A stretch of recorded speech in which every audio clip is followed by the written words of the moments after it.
tambah orang-orang tua kita ini ada Pak Ersoya, ada Pak On. Pemahaman ini harus dikawal dan ini tradisi ulama. Saya pastikan di pondok-pondok atau di Al-Azhar di mana saja, itqan itu dipakai disertasi dokter.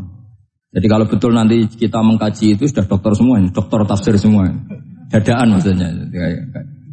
Memang itu mau tidak mau dan itu mudah sekali. Saya ulang lagi itu mudah sekali. Kenapa kata Imam Syafi'i fa innal uqula mutarratun ila qabril haqqi, karena akal itu dipaksa untuk menerima kebenaran. Ciri utama kebenaran kata Rasulullah matma'an nabi qabruk. Jadi menerima itu pasti clear. Makanya disebut kebenaran itu ma'ruf, mudah dikenali. Sesuatu yang salah bahasa Arabnya itu mungkar, angkarahul aklu. Akal itu tidak nyaman. Makanya disebut apa? Munkar, sesuatu yang diingkari. Akal itu asing. Ya asing tuh misalnya, sepeda motor ini milik siapa? Milik Zaid. Ya sudah lah saya pakai, tidak usah pamit. Akal pasti, ini kok aneh, nggak milik orang kok nggak pamit. Akal pasti nggak terima. Makanya agama itu hanya menerima al-ma'ruf yang mudah dikenali dan menolak al-mungkar, sesuatu yang akal itu nggak terima. Jadi Imam Bukhari ketika ditanya, kenapa kamu salim itu bisa mensarai sanad-sanad Rasulullah? Kata beliau, kalau kamu akalnya normal itu ya gampang saja. Terus ditanya, contohkan. Beliau contohnya begini. Pernah syurrahul hadis, para pensarah hadis itu habis otaknya. Gara-gara Imam Bukhari bikin judul begini. Babu sihhati tolakil akhras. Ingat-ingat ya. Babu sihhati tolakil akhras. Bab sahnya tolaknya orang bisu. Orang bisu itu orang nggak bisa ngomong tuh kalau bahasa Jogja itu. Bisu ya? Bisu. Bisu itu cerita bab sah tolaknya orang akhras. Ternyata apa? Sekian riwayat yang dipakai itu begini. Ana wa kafilul yatim kahataini fil jannah. Nabi pernah ngintikan siapa? Saya dan yang merawat anak yatim kahataini fil jannah. Wa asyara bi musabbihatihi wal wusta. Pokoknya Nabi ngintikan begini. Paham ya? Maksudnya apa? Betapa yang merawat anak yatim itu sangat dekat dengan apa? Dekat dengan Nabi di apa? Surga. Terus hadisnya berikutnya, asyahru hakada pakai tangan 10, ahakada wa hakada wa hakada berarti 30. Asyahru hakada wa hakada wa hakada berarti berapa? 29. Terus berikutnya hadis Aisyah sholat lama, terus ditanya orang di tengah-tengah sholat, Aisyah kenapa sholat lama? Fa'asyarat nahwas sama. Kemudian Aisyah memberi isyarah nahwas sama. Ternyata saat itu gerhana apa? Matahari. Itu surahul hadis bingung semua. Ini cerita tolaknya orang bisusah kok ngelantur kemana-mana ini. Ternyata maksudnya Bukhari begini, maksudnya Imam Bukhari. Penjelasan yang namanya tolak itu kan sihot. Ya sihot, tahu sihot, akad lah kalau dalam bahasa Jogja mungkin. Kalau kamu nikah kan angkah tuka wazawazwa terus bilang apa qabil tu nikahaha wa tasbih. Terus kalau kamu menceraikan istri kamu bilang kamu saya ceraikan. Yang dikatakan sihot itu adalah ekspresi atau implementasi dari sesuatu. Misalnya kamu ingin tolak, bilang saja tolak. Kalau kamu ingin muji orang, bilang saja begini. Pasti itu maknanya muji. Kalau ingin menyemooh, bilang begini. Nah, artinya gini, kalimat itu bisa diganti isyarah. Saya ulang lagi, kalimat itu bisa diganti. Buktinya Nabi mengisyaratkan saya dekat, bilang begini. Paham ya? Aisyah bilang gerhana, hanya bilang begini. Nah, kalau begitu orang yang bisu ya punya cara menceraikannya. Dia cukup melakukan isyarat. Yang isyarat itu pasti difahami sebagai cerai. Artinya kalau orang memahami Quran hadis seperti itu, hal-hal yang mungkin gak terlintas dalam pikiran Anda, ternyata itu jadi dalil. Artinya apa? Rasulullah yang bisa ngendikan saja kadang menjelaskan sesuatu pakai isyarah. Nah, dengan demikian terus jadi rumus. Al-isyarah al-mufhimah bimanzilatin nutki. Isyarah yang memahamkan sama dengan ucapan. Sehingga ini pengganti ijab qabul. Nah, itu cara-cara memahami istihad, memahami Quran dan hadis. Caranya gimana? Kita harus belajar ulumul Quran. Ya, perangkat yang dipakai seluruh dunia termasuk kitab Itqan itu. Dan kitab Sajaratul Ma'arif itu yang saya kaji dan dikaji seluruh ulama di dunia. Karena saya tidak biasa ngaji tanpa kitab yang perlu kita kaji. Saya sendiri itu bisa seperti ini ya barokahnya kitab-kitab itu. Jadi gak terlintas tapi ya tadi Rasulullah yang bisa ngendikan saja, sering iktifa, Sering ngalap cukup dengan apa? Isyarah. Oh kalau gitu berarti al-isyarah bimanzilatin nutqi. Isyarah itu sama dengan ijab dan qabul. Apalagi ini orang akhros, orang bisu yang enggak bisa ngomong. Lalu kalau tolak kayak apa, kalau nikah kayak apa?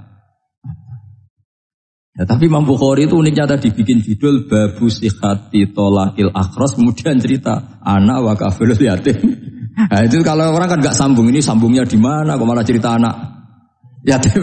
Ternyata kata kuncinya kahata ini seperti ini dan orang paham sangat sangat. Makanya hati-hati dengan isyarah karena kalau itu betul mengganti lafaz, berarti Anda kalau nyun sewu melafadzkan tolak terganti isyarah, ya agak masalah. Tapi semoga enggak lah. Istri satu kok dicerai nanti enggak punya istri itu malah repot. Tapi ini kan saya cerita ilmu saja. Ya saya cerita apa? Cerita ilmu.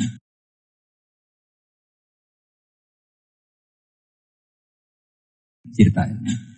Jadi kalau ada orang bilang semua yang ada di dunia itu ada di Quran, itu caranya ya seperti ini, jangan kayak orang-orang yang terlalu tekstual. Karena kalau seperti ini pasti semua ada di dunia itu ada di Quran. Karena cara pemahamannya seperti ini. Saya sering ditanya kenapa bumi ada likuifaksi macam-macam. Memang dari Quran bayangannya Quran seperti itu. Amin tuman fis sama ayyakhsifa bikumul ardo fa idza tamur. Memang dari awal Allah bikin bumi ini potensinya malah likuifaksi. Potensinya itu melumer. Tamur itu memang maknanya melumer. Dan ketika Allah nyifati bumi wal ardi dzatis sod itu maknanya pecah. Dan Allah tidak sekedar mengatakan pecah, dzatis sod sifat dasar bumi itu mudah pecah. Jadi kalau dzat itu sifat dasar.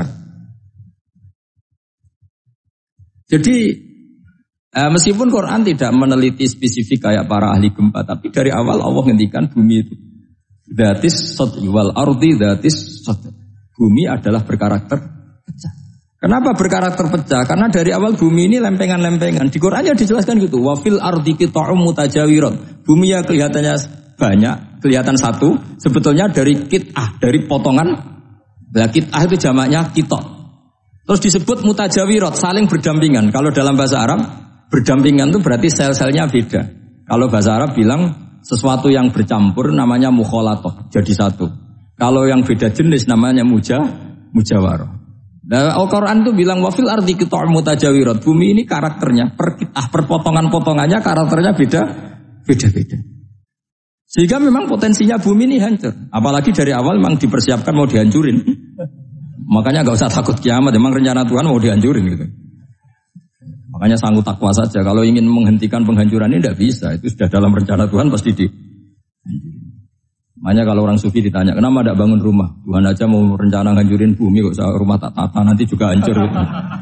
Tapi kalau di Islam kota saya ngomong gitu kan dia kata, wah ini orang nggak jelas ini. Gitu.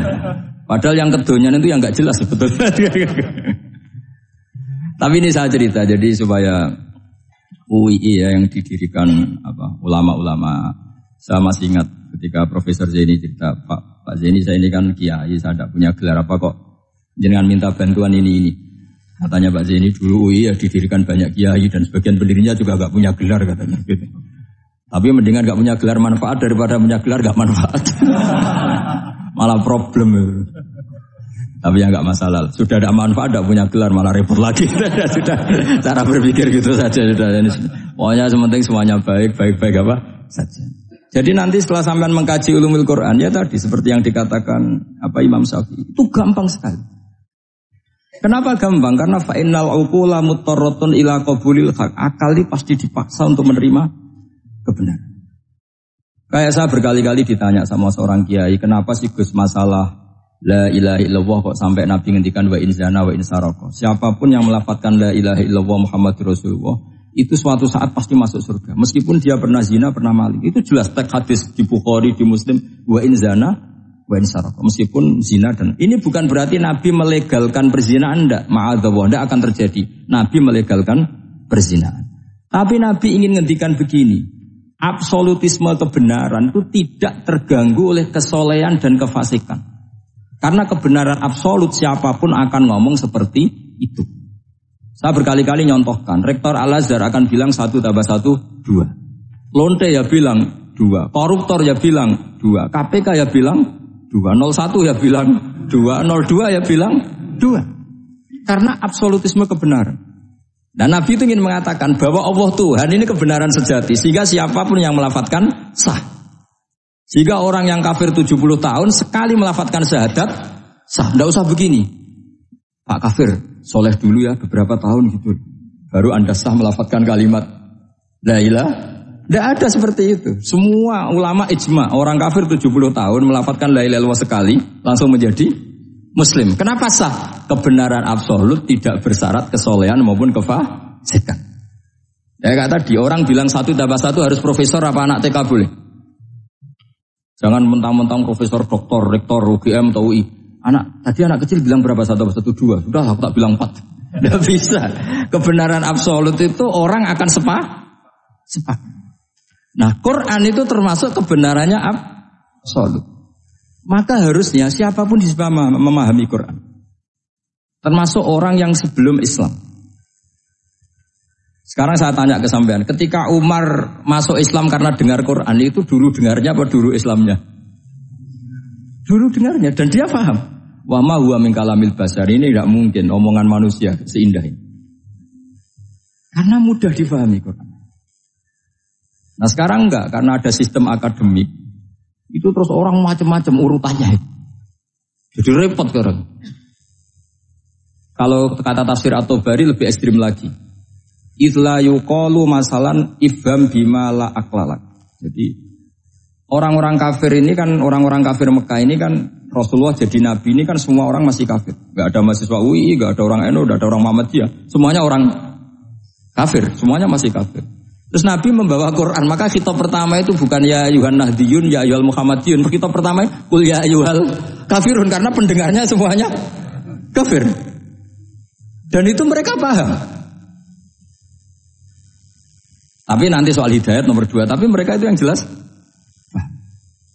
Sehingga banyak orang kafir yang menjadi muslim karena mendengar Al-Quran. Jadi ini penting diketahui karena kebenaran itu milik siapa saja dan akan mudah dipahami. Kayak tadi, kalau 1 tambah 1, 2 itu rektor ya bilang 2, anak TK ya bilang 2, musuh kamu ya bilang 2, kamu atas nama sentimen dengan musuh pun tetap bilang.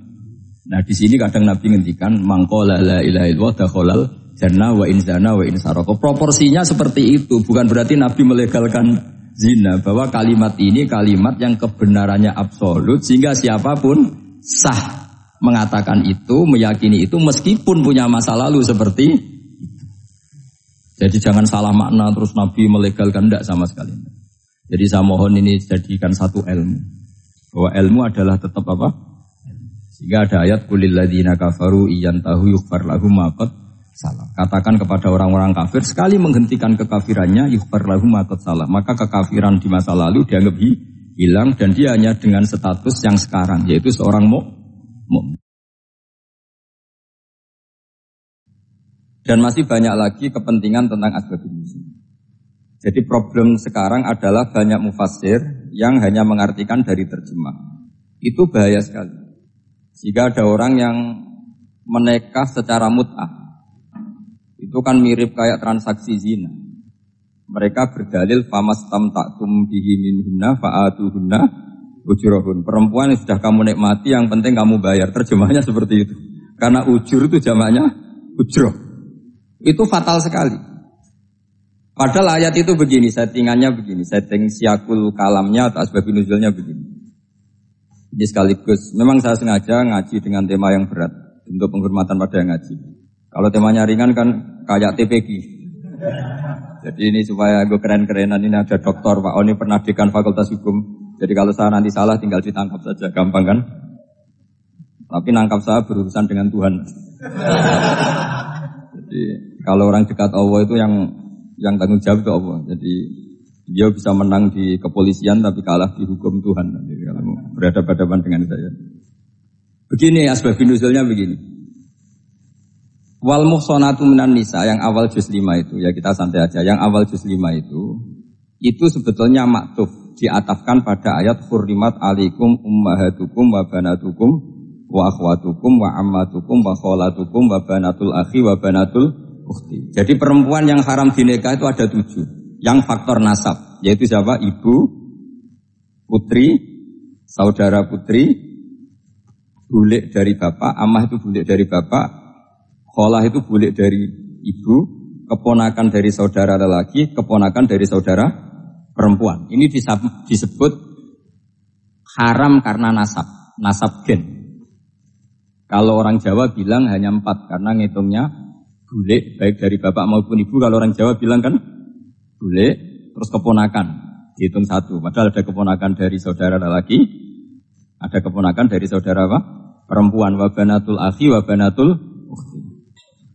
Terus kedua haram karena rodok. Kita tahu dalam hukum Islam rodok adalah sama dengan nasab. Jadi ibu yang pernah menyusui kamu berarti jadi ibu kamu.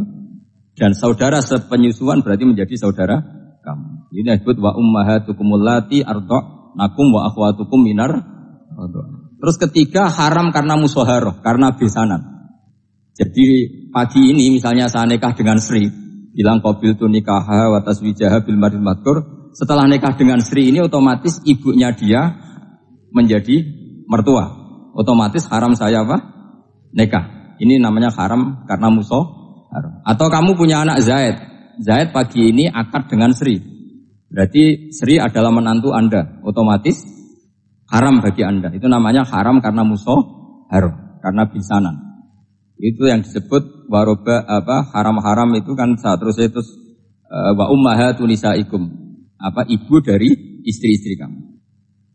Memang ini agak jelimet, tapi memang syaratnya mufassir harus biasa jelimet. Jangan hanya nyari partai ayat-ayat untuk kepentingan partai. Wah, itu ngeri. Kacau Quran dipakai kampanye. Terus itu berarti sudah 3 kan? Haram karena nasab, karena rodok, haram karena musuh. Terus yang keempat ini haram yang bukan karena sebab pada seorang perempuan, tapi karena istri orang. Itu disebut wal muhsanatu minan nisa. Haram menikahi perempuan yang masih milik orang lain. Nah, orang lain yang menikahi ini, istilahnya Allah adalah lelaki yang menikahi perempuan ini adalah lelaki sing muhsinina ghairu musafihin, secara nikah yang sah. Nah, nikah yang sah itu begini dalam hukum fikih Islam.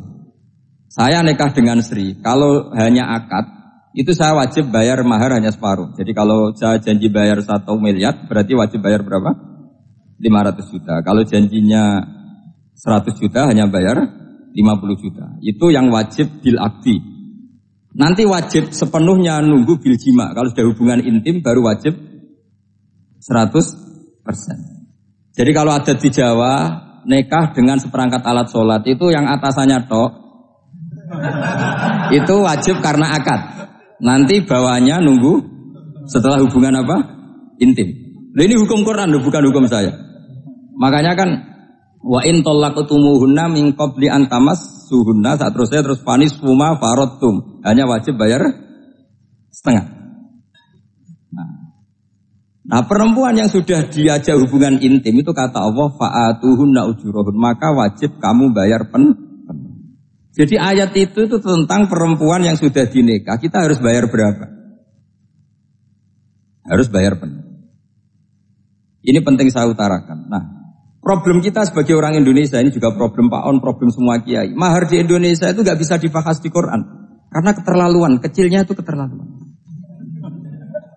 Saya ini kan kiai, sering ngakatkan tuh sampai bosan, seperangkat alat sholat itu ngawur sekali. Ini mbak-mbak harus gak mau gitu. Saya provokasi minimal itu ya berapa? 100 juta berapa? Pantasnya berapa? Pantasnya berapa? 10 gram itu berapa nilainya? Kan 1 gram 500 ribu, baru 5. Ya sudah mendingan itu 10 gram. Quran itu bayangannya gini, sambil latihan, yang hafal-hafal biar latihan. Jangan dapat beasiswa karena hafal tapi nggak jelas juntrungannya. Quran tuh bayangannya gini, ini gak mungkin Quran ini bisa dibaca di Jawa. Wa in aradtum istibdala zawji makana zawji wa ataitum ihdahunna qintaran fala ta'khudhu minhu syai'a. Jika kamu nikah sama seorang perempuan, kemudian kamu cerai, maka mahar yang sudah kamu berikan jangan ambil lagi. Karena mahar di Arab itu mahal, 100 juta, kadang mobil Alphard, kadang GMC. Sehingga setelah menceraikan tuh kebayang menarik. Kok enak dulu saya memberikan itu kan dapat servisnya. Sekarang sudah saya cerai, saya tarik. Kalau mahar di Indonesia kan seperangkat alat sholat. Jadi gak kebayang ada kalimat fala ta'khudhu minhu saya jangan ambil lagi. Kebayang ngambil aja enggak? Apalagi kalau nikahnya sudah 2 tahun kan sudah lusuh, sudah. Tapi kalau di Arab itu kebayang karena mahal. Makanya orang Arab suka nikah orang Indonesia karena murah. Jadi bahasa kintoron itu harta yang enggak ternilai. Wa ataitum ihdahunna kintoron. Yang enggak ternilai, mahal betul. Itu pernah saya hitung, ada yang mahar itu 400 juta, ya sekira segitu. Nah makanya setelah dicerai, Allah memperingatkan setelah kamu kasihkan, ya jangan minta lagi. Kenapa kepikiran minta? Karena jumlahnya besar. Kalau di Indonesia kepikiran gak minta. Gak kepikiran, saking kecilnya. Seperangkat alat sholat, kadang 1 juta. 1 juta itu setelah hubungan intim sebelumnya yang wajib hanya 500. Itu kan gak kebayang. Makanya susah ngartikan Quran di Indonesia kadang susah karena kadang terlalu. Itu pernah Sayyidina Umar radhiyallahu anhu pernah bilang begini, wahai para perempuan mahar itu jangan mahal-mahal, kasihan para lelaki. Itu ada perempuan alimah ya orangnya alim betul, meskipun nggak pernah sekolah di UI tapi alim itu. Itu usul langsung gini, ya Amirul Mukminin, laisa dzalika laka ya Amirul Mukminin. Waqad qala ta'ala wa ataitum ihdahunna qintaran. Kamu hanya seorang Amirul Mukminin, tidak berhak bikin aturan pembatasan mahar. Allah saja tidak batasi, kenapa kamu batasi? Sehingga dulu yang namanya nikahnya Sulaiman Agung atau Jamaluddin siapa Ratu Agung, kalau hadiah ya sampai tas mahal itu. Ini kan dari bahasa Arab mumtaz mahal, mumtaz itu istimewa, mahal itu dia punya istri yang sangat dicintai, dikasih hadiah mumtaz mahal. Terus ilat Jawa jadi apa? Tas mahal. Itu sama Mujid Ulil Albab kalah ya. Itu kalau cerai kan kepikiran minta lagi. Dikasihkan yang baru.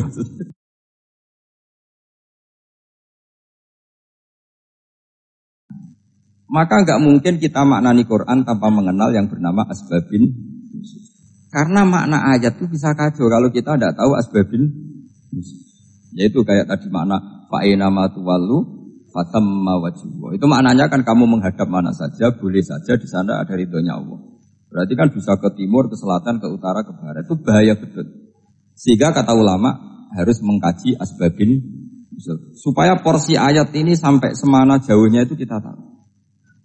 Tanpa tahu itu tidak bisa. Begitu juga menyangkut kiblat. Sekarang saya tanya, kemarin kan ramai dulu di Kemenak. Kiblat semuanya diukur dengan GPS. Terus beberapa masjid dikomentari salah. Karena diukur pakai apa? GPS. Kalau dalam bahasa falak disebut yaumarostil kiblat. Memang bisa diilmun. Tapi pertanyaannya begini, dari awal Allah ngendikan fawalli wajhaka syatral masjidil haram. Kamu yang penting sholat itu menghadap masjid. Masjid itu ya bangunan. Sehingga kata Ibnu Abbas yang diriwayatkan banyak ulama mengatakan al-Ka'bah kiblatun li ahlil masjid wal masjid kiblatun li ahlil haram wal haram kiblatun li ahlil masyriq wal maghrib. Jadi kalau orang di dalam masjid kiblatnya harus Ka'bah. Di luar masjid kiblatnya asal bangunan Masjid Haram. Tapi di luar sini kayak di Indonesia boleh semua tanah. Kenapa begitu? Kata Ibnu Abbas karena Quran itu turun bilisanin Arabiyyim mubin. Jadi kalau orang Jogja kalau mau ke Jakarta arahnya kemana? Barat. Itu sebetulnya ketika Anda ke barat itu persis Jakarta apa bisa saja pasnya itu Pangandaran. Tapi orang itu akan bilang kalau ke barat ya ke Jakarta. Meskipun presisi Anda tepatnya di Pangan. Nah kiblat seperti itu. Asal orang menghadap ke barat itu orang sudah bilang ke kiblat. Gak usah sedetail misalnya harus pas Ka'bah. Saya pernah debat sama tim ahli Kemenak. Gak bisa Gus, sekarang ada GPS harus tepat Ka'bah. Terus saya bilang gini, kalau teori Anda benar berarti semua masjid luasnya maksimal 16 meter. Ka'bah itu luasnya hanya 16 meter. Berarti Masjid Ulil Albab yang pojok sana sama pojok sana kira-kira itu ya sudah tidak kena Ka'bah. Kalau harus tepat, Ka'bah itu kan diameternya hanya 16 sampai 18 kalau nggak salah. Berarti semua masjid kalau ingin tepat Ka'bah harus pas 16. Kalau terlalu luas pilihannya harus cekung. Kan jadi aneh. Makanya saya tuh sering Pak, dulu saya ini biasa debat fikih. Kalau di tradisi pesantren namanya Fasul Masail.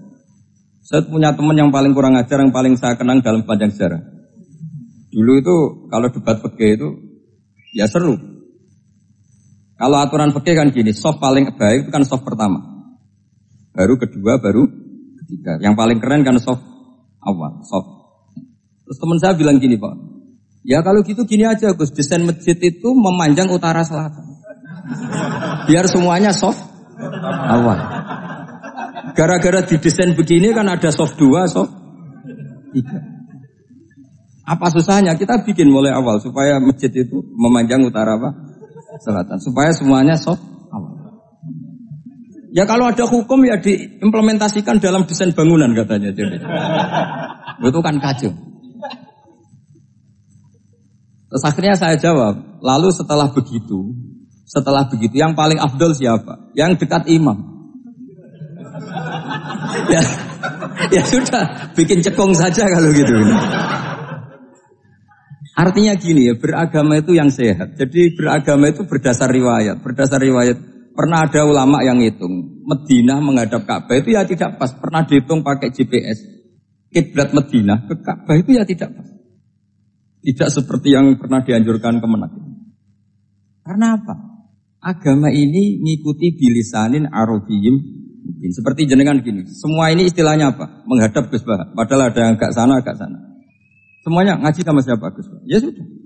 Istilahnya bertatap muka. Memangnya kita benturan. Ini bahasa. Jadi seperti ini semua namanya apa? Berhadap. Padahal ada yang agak samping, agak samping. Ka'bah juga gitu. Sebenarnya tidak se-ekstrim yang dibayangkan orang-orang. Cuma kalau bisa tepat, ya kita harus.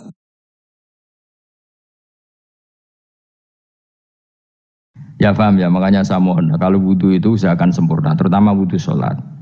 Kalau nggak wudhu sholat, itu sebaiknya nggak sempurna. Supaya ada bedanya wudhu sholat sama wudhu tidak sholat. Rasulullah itu masyhur gitu ya. Rasulullah itu kadang tawaddu'a wudhu'an khafifan. Wudhu yang sederhana. Yaitu hanya sekali-sekali dan tidak sempurna. Ketika ditanya as-sholat ya Rasulullah, tidak. Misalnya saya habis makan, mau tidur, biasanya ya wudhu. Tapi tentu tidak perlu sesempurna kayak wudhu sholat, biar ada bedanya. Rasulullah juga gitu. Beberapa kali beliau wudhu, tapi tidak sesempurna wudhunya untuk sholat. Masyhur itu di riwayat tawaddu'a wudhu'an khafifan duna wudhu'ihi lis sholat. Tapi kalau wudhu untuk sholat, asbaghal wudhu, menyempurnakan wudhu. Jadi supaya ada bedanya wudhu sholat dan wudhu tidak sholat.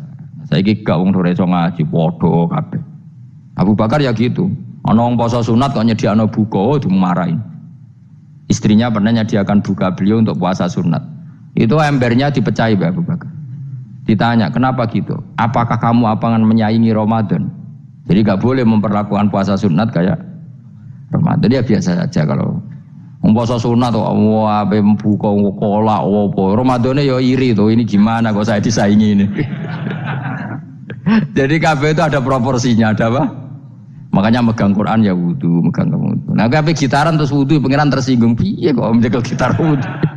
Jadi enggak boleh kebaikan disaingi itu juga enggak boleh. Bapak gue sergep wudu sampai nyekel gitar. Yo, Quran tersinggung, wah semen ibu gak sembunyi kan. Malaikat panitia kan ya tersinggung. Kabeh itu kan ada proporsinya, apa? Ada proporsinya. Itu hebatnya Rasulullah. Jadi kalau beliau wudu, bahkan wudu itu wudu li sholat sama tidak sholat itu. Misalnya sholat sunat itu kamu mampu ngadeg boleh nggak duduk? Boleh. Kalau sholat fardu nggak boleh, biar ada bedanya. Fardu itu spesial, nggak boleh, harus berdiri. Kalau sunat pun harus berdiri. Fardu tersinggung, iya sunat kok nyaingi aku kan gitu kayak. Ya makanya sholat fardu wajib berdiri ya. Sholat sunat boleh duduk meskipun mampu loh ya. Nggak boleh sama. Sholat sunat pun harus berdiri. Berarti ada sunat menyaingi fardu. Ya jelas ya, jadi aturan main itu harus jelas, nggak boleh. Makanya Abu Bakar itu nggak mau kalau ada orang puasa sunat kemudian apa?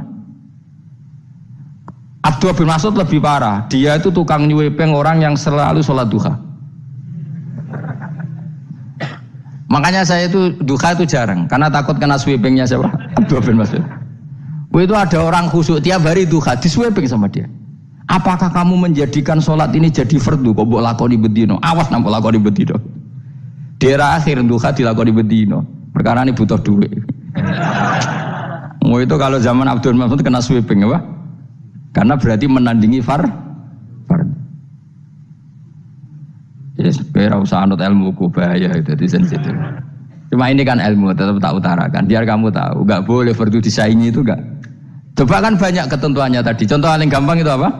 Kalau sholat fardu boleh, nggak boleh apa? Duduk. Sholat sunat boleh duduk. Sholat sunat boleh di kendaraan sesuai jalannya kendaraan. Aynama tawajjahat bi rohilatu. Kalau sholat fardu, kalau kamu naik unta harus turun untuk memastikan di kiblat. Jadi banyak sholat sunat kamu dalam keadaan najis sudah tidak boleh dilakukan. Kalau sholat fardu, karena saking pentingnya fardu, meskipun dalam keadaan najis tidak menemukan alat sesuci harus tetap sholat. Jenenge sholat dihormatil waktu, karena nggak boleh fardu ditinggalkan. Meskipun nanti harus iadah, karena nggak boleh mengalahkan fardu meskipun itu oleh najis. Jadi misalnya kamu pergi hanya bawa satu celana, kemudian di terminal atau apa kena najis, kena uyah sampean misalnya. Kamu harus tetap wudu dan sholat. Karena nggak boleh fardu ditinggalkan. Meskipun nanti harus iadah. Karena sholat kamu tidak sempurna. Dalam keadaan celana kamu najis, boleh nggak sholat sunat? Oh nggak boleh. Karena kalau fardu itu darurat memang sesuatu yang harus maka dilakukan. Tapi kalau kamu dalam keadaan nggak suci, nggak boleh melakukan sholat apa? Sunat. Karena fardu itu spesial apa? Spesial. Bun kalau terus nol. Wamtazul yauma ayyuhal mujrimun. Ya, jadi orang mujrimun harus terpisah dari orang apa? Mukmin. Dan yang keharusan itu ketika di surga. Tapi kalau di dunia ya boleh muamalah boleh. Ya muamalah yang halal maksudnya. Infaridu tegese misau sira kabeh ana mukminin sing pira-pira mukmin intakhtilatihim. Nalikane campure kufar utawa al mujrimin bi iklan al mukminin. Utawa rujuke balik boten napa. Maksudnya rujuk itu awalnya kita sami intakhtilatihim mukminin bihim kan kufar atau kufar yang mukminin. Alam ahad ilaikum ya bani Adam. Alam ahad ana ta ora merentano ingsun ilaikum maring sira kabeh. Amurkum tegese ana ta ora merentano ingsun kum ing sira kabeh ya bani Adam ya bani Adam. Ala lisani rusuli ing atase lisane para utusan-utusan ingsun. Bukankah saya telah merintahkan kamu wahai bani Adam Allah tak butuh setan. Yen ta ora menghamba sira kabeh asetan ing setan. Ngendikane pangeran kowe ijek kanut setan ku cek nemen nih. Bukankah sudah saya perintahkan kamu tidak boleh diperbudak napa setan. Maknane la tuti tegese aja taat sira kabeh ing setan. Inna sak temene setan laku maring sira kabeh aduun musuh mubinun kang jelas. Bayyinul adawati banget musuhane. Lah wong setan musuhmu kok malah mbok nut bocah kok sarap ngono. Karwan musuh kok di anut ya pangeran mergo Allah wali fid dunya wal akhirah. Wa ani buduni lan yen to nyembah sira kabeh ni ingsun. Wa anastune kelakuan budu nyembah sira kabeh ni ingsun wahidu tegese nglakoni ya tauhid sira kabeh. To mengesa kano sira kabeh ni ingsun. Wa ati ulan to atau sira kabeh ni ingsun. Harusnya kita hanya ibadah ning Allah Subhanahu wa taala karena Dia yang menciptakan kita, tempat kita kembali. Setan itu tidak siapa-siapa. Makhluk yang hina, yang lemah. Kok kowe malah taat. Taat ya ning gone zat sing super, sing gawe kita, sing memberi rezeki kita dan zat yang kita kembali. Hadza utawi iki maksudane taat ning Allah taala. Hadza ay al-madkur min taatillah iku siratun kudalan tori untuk sedalan mustaqimun kang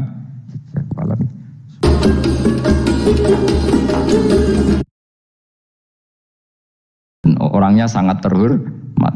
Alaihi ma'anitum Rasul ini siap menanggung apa yang kalian tidak mampu. Kowe ra bakat mlebu swarga baru kaya syafaate Nabi akhirnya mlebu swarga. Kowe ra kelar korban Nabi tahu mengorbankan kita semua.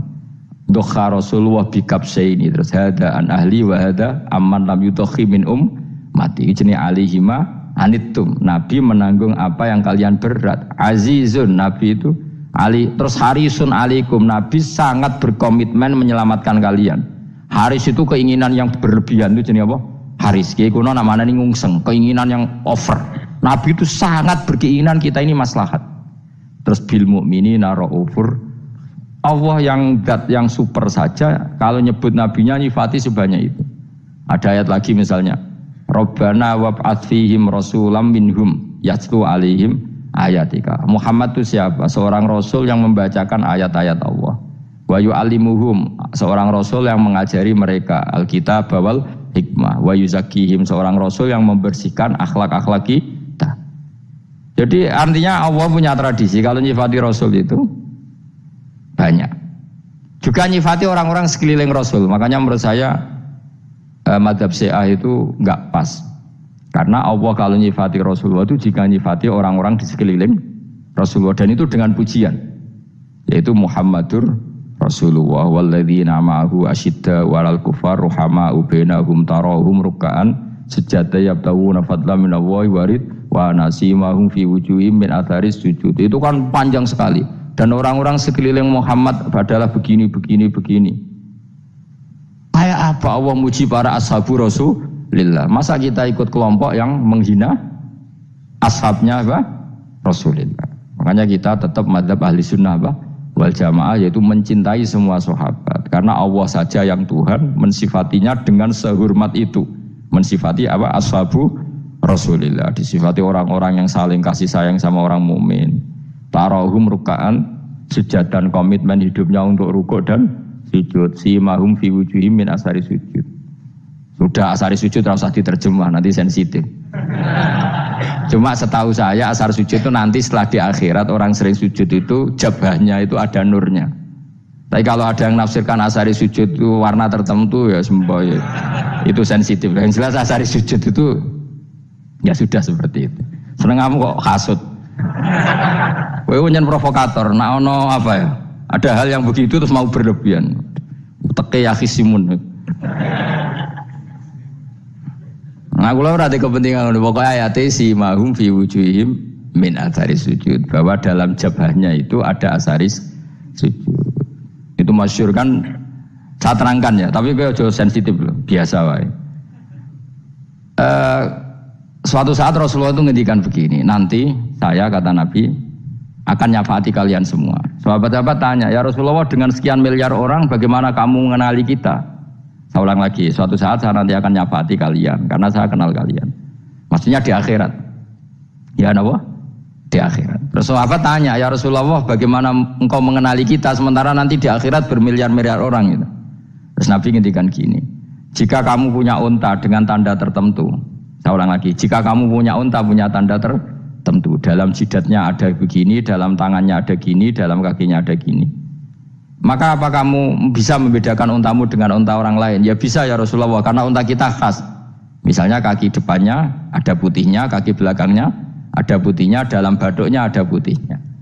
Kata Nabi, inna ummati yut'auna yaumal qiyamati hurran muhajjalin min asaril wudu. Nanti umatku nanti wajahnya juga bersinar, tangan kakinya juga bersinar. Jadi asar itu saya pastikan secara riwayat itu akhirat, maksudnya tentang akhirat.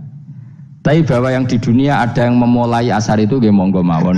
Loh itu bagus kan, artinya ekspresi percepatan. Ndak apa-apa loh, daripada kok kowe ora jelas ini gitu. Maksudnya ya orang ngetok kowe pancen jarang sujud tenan. Wis ora usah sensitif, tapi yang jelas ya nanti.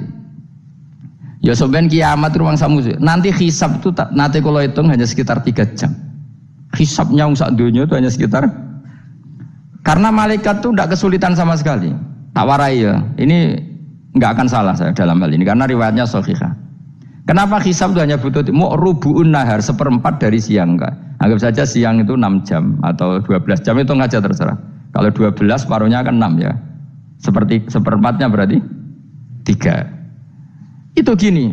Jadi nanti di mahsyar itu kan yauma tabyaddu wujuh wa taswaddu wujuh. Yaudah yang kafir itu gelap, hilang. Wajahnya, tubuhnya semuanya gelap. Yang mukmin itu semuanya terang. Jadi sudah yang tabyaddu wujuh wa taswaddu wujuh otomatis terus ningkat. Terus pergerakannya itu delalah yang tabyaddu wujuh itu ke kanan, yang taswaddu wujuh ke kiri. Maka kamu jangan punya sinar yang kelap-kelip, nanti kena bego yang karena gak jelas tadi. Maka kamu harus sinarnya yang sejelas-jelasnya. Ghurran muhajjalin min asaril. Bila perlu nur kamu sampai menembus langit saat itu.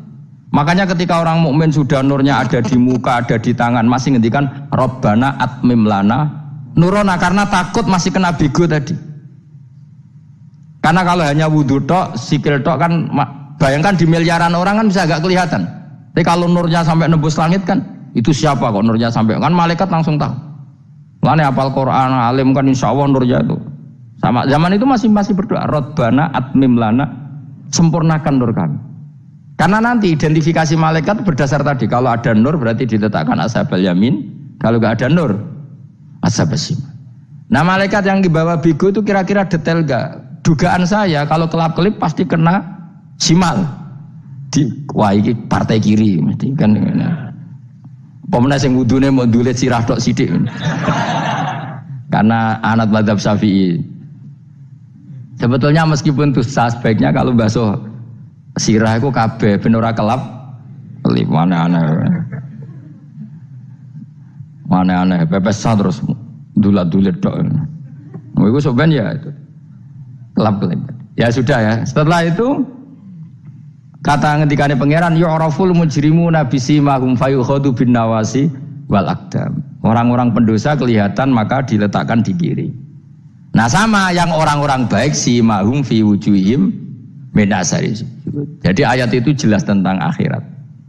Tapi kira usah terus provokasi. Seneng kamu kok yakhisimun. Maksudnya provokator gitu. Jadi nanti yang mukmin jelas nurnya. Lah nur ini nanti dengan kadar iman kamu, perilaku kamu. Ada yang kelap-kelip, nah yang kelap-kelip ini orang kena bigo itu tadi. Nanti setelah kena bigo ikut ashabis simal, yang kelap-kelip disortir lagi malaikat yang bagian detail kan ada nanti. Lah ini terus ditubir neraka. Yang kafir bener-bener neraka, yang ini ditubir neraka. Nah itu nanti ini yang ngel-ngelo Kanjeng Nabi digoleki ya ini itu. Mana sakit Kanjeng Nabi, mana ono kiai soleh darani, nek iso soleh dhewe sakit Nabi mergo terus goleki endi umatku sing kelap-kelip terus dicari disyafaati. Ya imma langsung dituruti Allah wa imma diumbasine neraka. Ya terserah rencanamu piye kon aku kowe. Tapi yang jelas apa? Kiamat itu cepat sekali karena tadi ada identifikasi tadi. Makanya hanya cukup 3 jam karena tadi yang jelek kelihatan jelek, yang baik kelihatan baik. Makanya cepat. Ya araful mujrimuna bisimahum, orang pendosa dikenali lewat alamatnya yaitu taswaddu apa? Wujuh. Kalau orang baik dikenali lewat tabyadu wujuh. Nah terus setelah nyingkir, ini ngono tak warai kiamat. Setelah nyingkir itu faduri babenahum bisuril lahu bab. Setelah tersingkir tadi terus lalu ada pintu penghalang, pintu pemisah. Nah pintu pemisah tadi yang sisi kanan langsung jadi surga, yang sisi kiri jadi neraka. Itu disebut faduri babenahum bisuril lahu bab batinu fi rahmatu wa dhahiruhu min kibalihil adzab. Yang pintu arah kanan otomatis wilayah surga, yang pintu kiri otomatis wilayah neraka. Nah problemnya ketika penutupan pintu itu dah yang kelap-kelip itu katut kemana ini yang makanya kamu jangan malok partai yang apa kelap-kelip yang nggak jelas itu koalisi kemana ya? Kalau partai besar kan iso nyalon presiden, partai kecil ini kan ikut mana ini kan? Sing sak ngisore 1%, 2% ini kan repot. Lah coba misalnya nur kamu 2%, berarti gelap kamu kan 98%. Kira-kira malaikat mengkategorikan kemana coba? Ayo jawab. Gelap. Loh kok ada semangat Pak. Padahal itu bagian dari kamu. Kalau satu tubuh itu sinarnya hanya 2%, kira-kira kategorinya itu partai gelap, partai terang. Kode semangat kok ya dulu. Berarti kegaruk kemana? Kiri.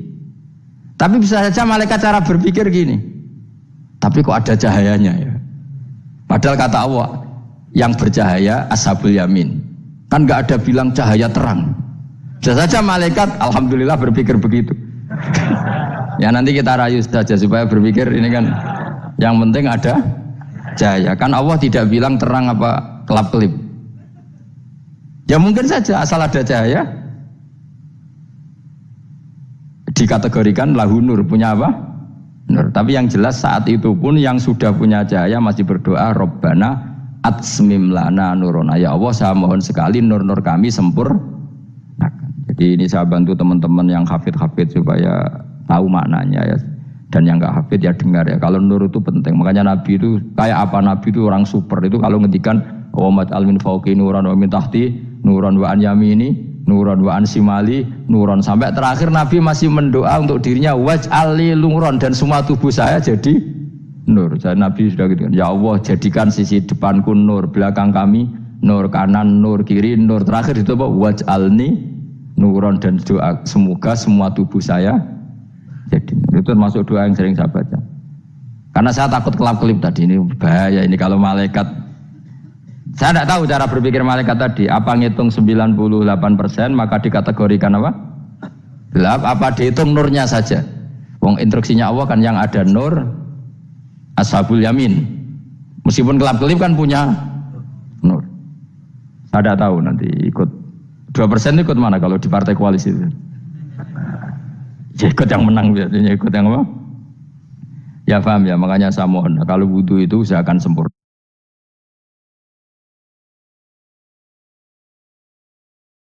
Jadi kita ini harus mikir juga. Mergo masyhur itu. Ana wong saking bodhone iku mau belajar fikih, kok fikih kabeh ana khilaf. Bareng dene mondok Mekah, ning Mekah mau dolanan tok.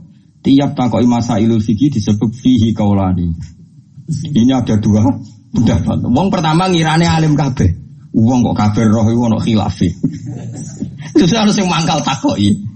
Mbah, hukumnya demenan di fihi kaulani berarti sarap barwan demenan kok fihi kaulani demenan dan rokok ngawur demenan jadi hukumi fihi kaulan kode ini aku mau latihan ibu-ibu alim alim tapi ibu-ibu alim paham ke?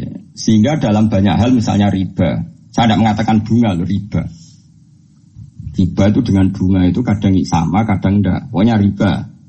Allah jelas ngendikan, jika kamu tidak meninggalkan riba, maka fa'dzanu biharbin minallahi wa rasulih. Kamu harus beri pengumuman kalau orang yang riba itu sama dengan memusuhi Allah dan Rasul dan menantang perang. Jadi fa'dzanu biharbin minallahi wa rasulih. Harus jelas. Paham ya? Terus kalau suwon kayak ngerasani itu. Ngerasani itu hukumnya haram. Tapi Allah ila yaumil kiamah ape gawe wong ngrasani itu banyak. Mergo nek gak ono ngrasani iku wong maksiat ku yo penak, ora ono pengadilan sosial. Ora ono pengadilan apa? Sosial. Tapi nek ono sing ngrasani kan ini jadi kontrol. Dia jadi apa? Kontrol. Nggih, misalnya ono hamil di luar nikah. Oh, iki produk gagal. Mau kenapa rabi ke susu? Lah kena kan. Jadi akhirnya satu keluarga malu, terus mereka yang belum kena di komitmen jangan kena supaya tidak malu di depan masyarakat. Ini barokah sekali pengadilan-pengadilan seperti ini. Nah, untuk yang kiai, yang imam masjid, sing keceluk khusyuk, tokoh masyarakat, mereka itu gelar tokoh rujukan, ya kudu bebo cangkem ape, si bebo tapi kejo tenanan. Kamu harus tetap membiarkan cangkem-cangkem elek ini berkeliaran karena ini pengontrol, no? Tapi kowe wong kiai keceluk serbana, nak jumatan minyakan terus. Kan yo ora pantes melok cangkem elek. Sebebo khusyuk, sebebo anteng. Tapi kayak kudu dukung, no? Pergerakan cangkem napa? Elek.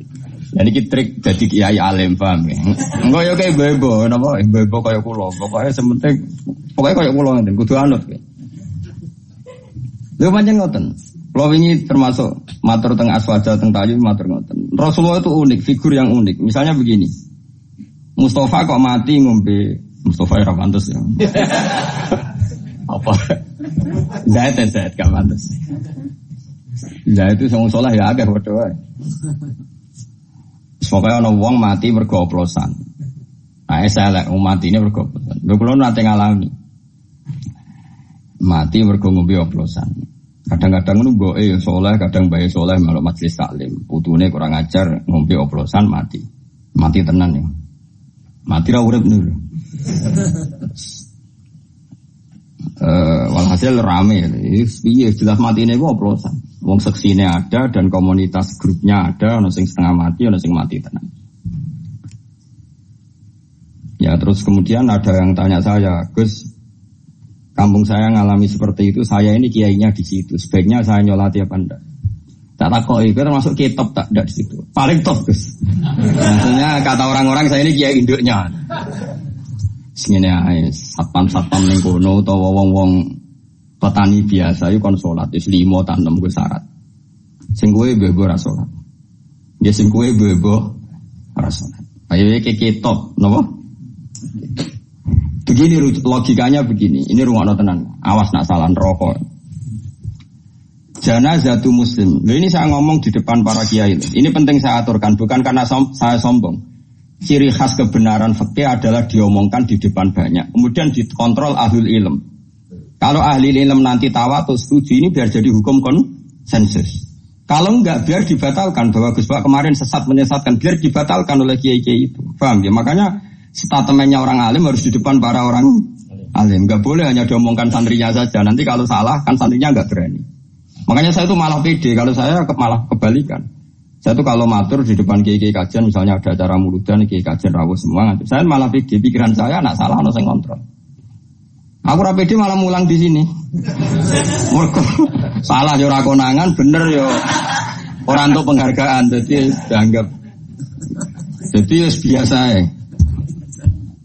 Ya, tapi kan ibadah ki mulang itu ibadah. Begini logikanya. Ini kalau matur bolak-balik. Saya ngaji di mana-mana matur ini. Komunitas gendo atau orang fasik atau pemabuk itu kalau kita tidak datang, kita maknanya orang soleh. Atau orang yang sedang soleh, pokoknya apil.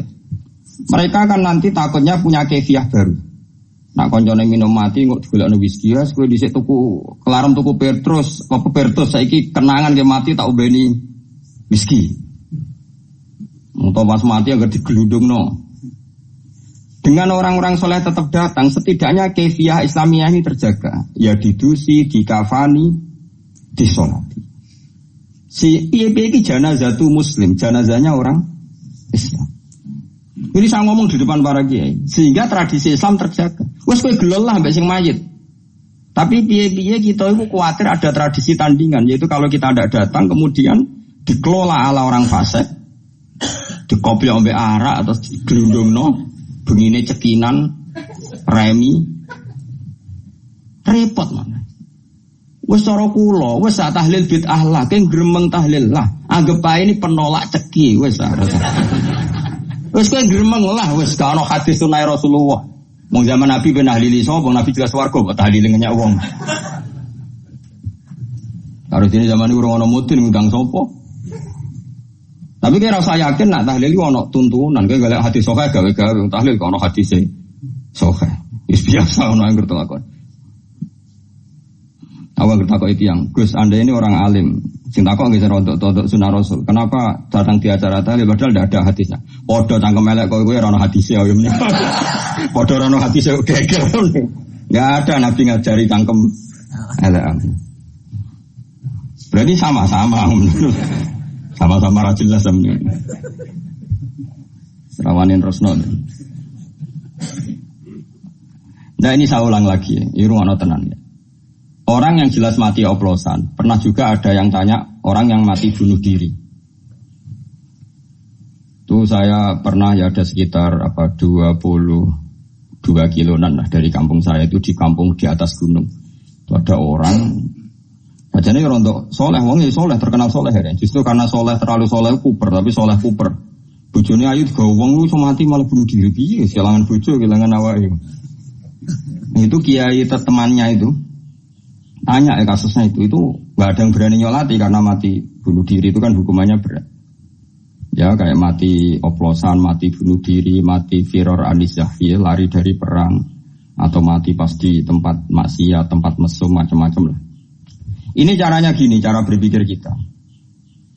Kalau kita tidak datang, kita ini siapa saja, tidak harus orang banyak. Nanti mereka melahirkan kefiah baru. Ya saya ulang lagi, melahirkan ya, itu satu. Dan ini tidak baik bagi Islam karena nanti setelah ada kefiah baru, kita ini malah kesulitan menghilangkan. Paham ya? Kesulitan enggak? Karena nanti kalau ada orang fasik mati, yang masjid menunggu. Grupnya mereka sudah bikin kefiah belum ya? Ternyata mereka datang lebih awal terus dikefiahkan ala mereka, enggak ada sholat, enggak ada kafan, terus langsung di bendem. Kita kerepotan kan? Mendingan kita datang. Dan alhamdulillah tadi saya contohkan rata-rata mbahnya itu ya orang soleh atau keluarganya atau RT-nya. Sehingga karena mereka soleh ini kayak sepakat masih fasik lah diperlakukan sebagai janazatu muslim.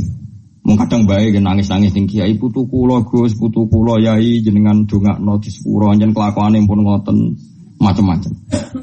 Nah, dalam tradisi Rasulullah dulu ketika Abdullah bin Ubay mati karena anaknya santri, nyatanya Rasulullah datang karena menghormati keluarga. Ada roh nak kelakuannya Abdullah bin Ubay itu kayak seperti itu. Anggap saja kamu menghormati keluarga. Dua, menghormati kaifiyah Islamiyah, yaitu kaifiyah Islam yang tadi. Karena kalau ada kaifiyah baru kamu yang repot. Lu kalau nanti ngelakoni ini nyata. Di kampung sebelah saya itu terkenal wong itu tukang nanggap dangdut. Dan lu semblotor-blotor nih. Macam-macam lah. Lalu itu orangnya itu kultus sama saya. Tapi ya kultusnya wong abangan. Gus, sesuk anak kula nikah. Jenengan sing akad to. Yo jam 2 jam 09. Mungkin ngapunten Gus jam 2 wonten dangdutan. Lah terus piye? Jenengan teko sing akad mari yo. Ya tenang ya. Wah itu termasuk sisi kontroversi saya karena orang-orang itu. Iya Gus, sekarang ngomongnya maksiat jangan kok gelem teko. Makanya saya ini diuntungkan terkenal ngalim. Mau kan sungkan mau gremeng tok rawani. Jadi penting terkenal alim penting. Paling gak wong nyok alim apa? Gremeng ngono. Karena pikiran kita sederhana. Kalau kefiatun nikah orang alim tidak mau datang, lalu mereka kalau bikin kefiyah baru juga kita kesulitan. Setidaknya dengan mereka masih butuh orang alim, ada kefiyah sing mujma' alaih. Yaitu cara mati mayit oplosan lah ya didusi, dikafani, disolati, dipendem. Saya sebut satu-satu ya, didusi, dikafani, disolati, dipendem. Kefiyah nikah ya dinikah waline atau wakile dengan 2 saksi. Wes. Sekarang kalau kita ada datang lalu mereka bikin kefiyah. Makanya saya anggap kita datang ini fardu kifayah. Datang saja. Nah, tapi jangan kitopnya. Nanti kalau kitopnya datang semua punya pikiran begini semua, lalu bedanya yang sholah be fasik. Semua mati oplosan sing teko yo akeh, sing imami misalnya PBNU, PP Muhammadiyah. Engko sing mati wong soleh karena tokoh sing teko yo. Terus famal farku benana wa benahum kan ya lucu.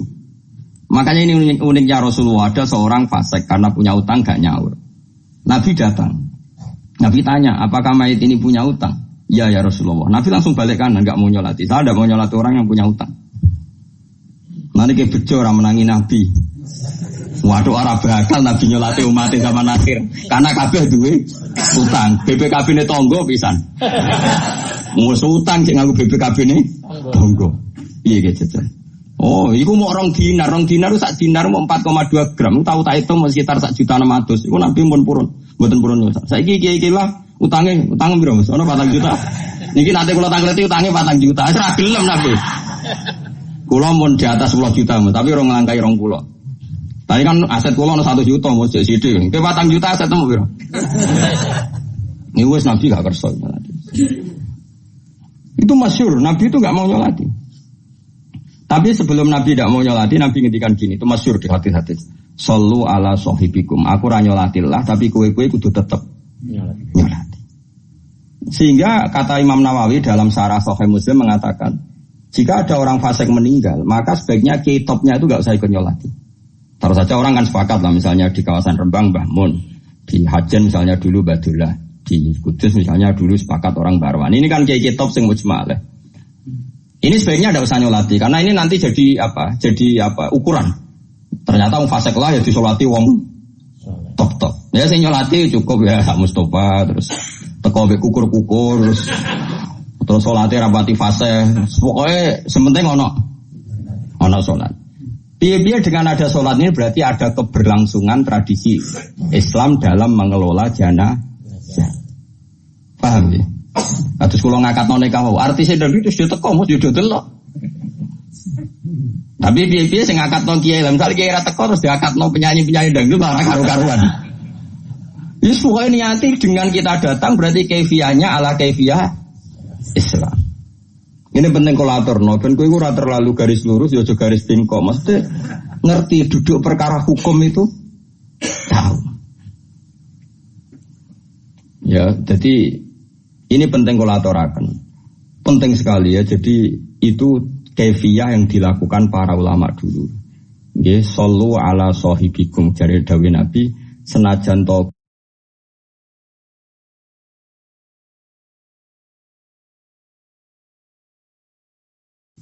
Terus ini cara melawan takabur, cara melawan takabur seperti tadi mulai yang disebut bahwa Abdul Qadir Jalani.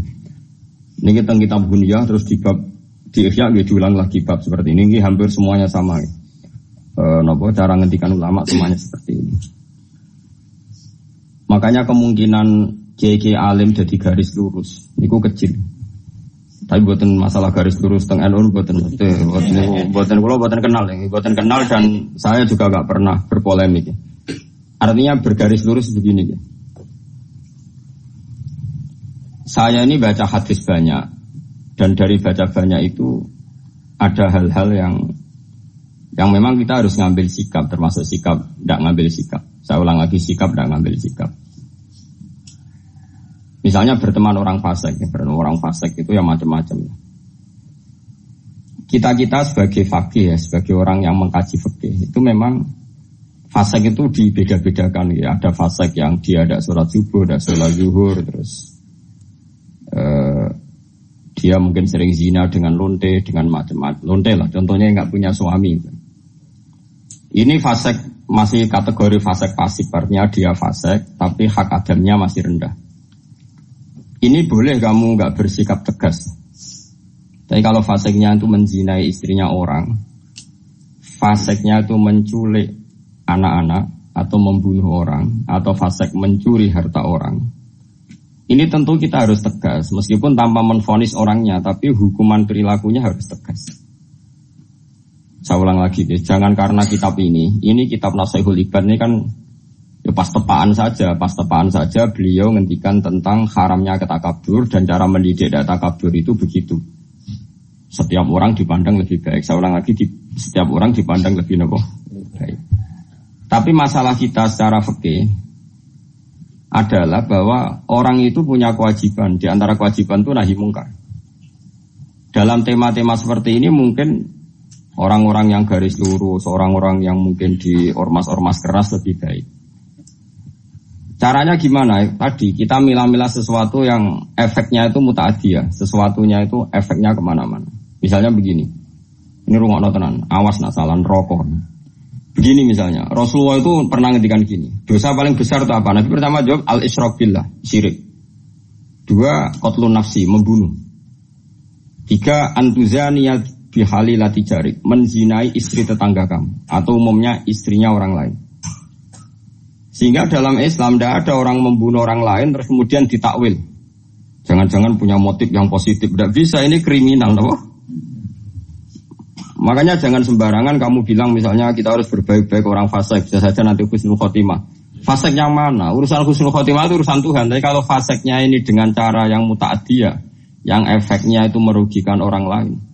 Kowe iso nyabari orang yang menculik anak kamu, yang menculik istri kamu. Tapi kamu bisa mensabari orang yang nggak pernah sholat subuh.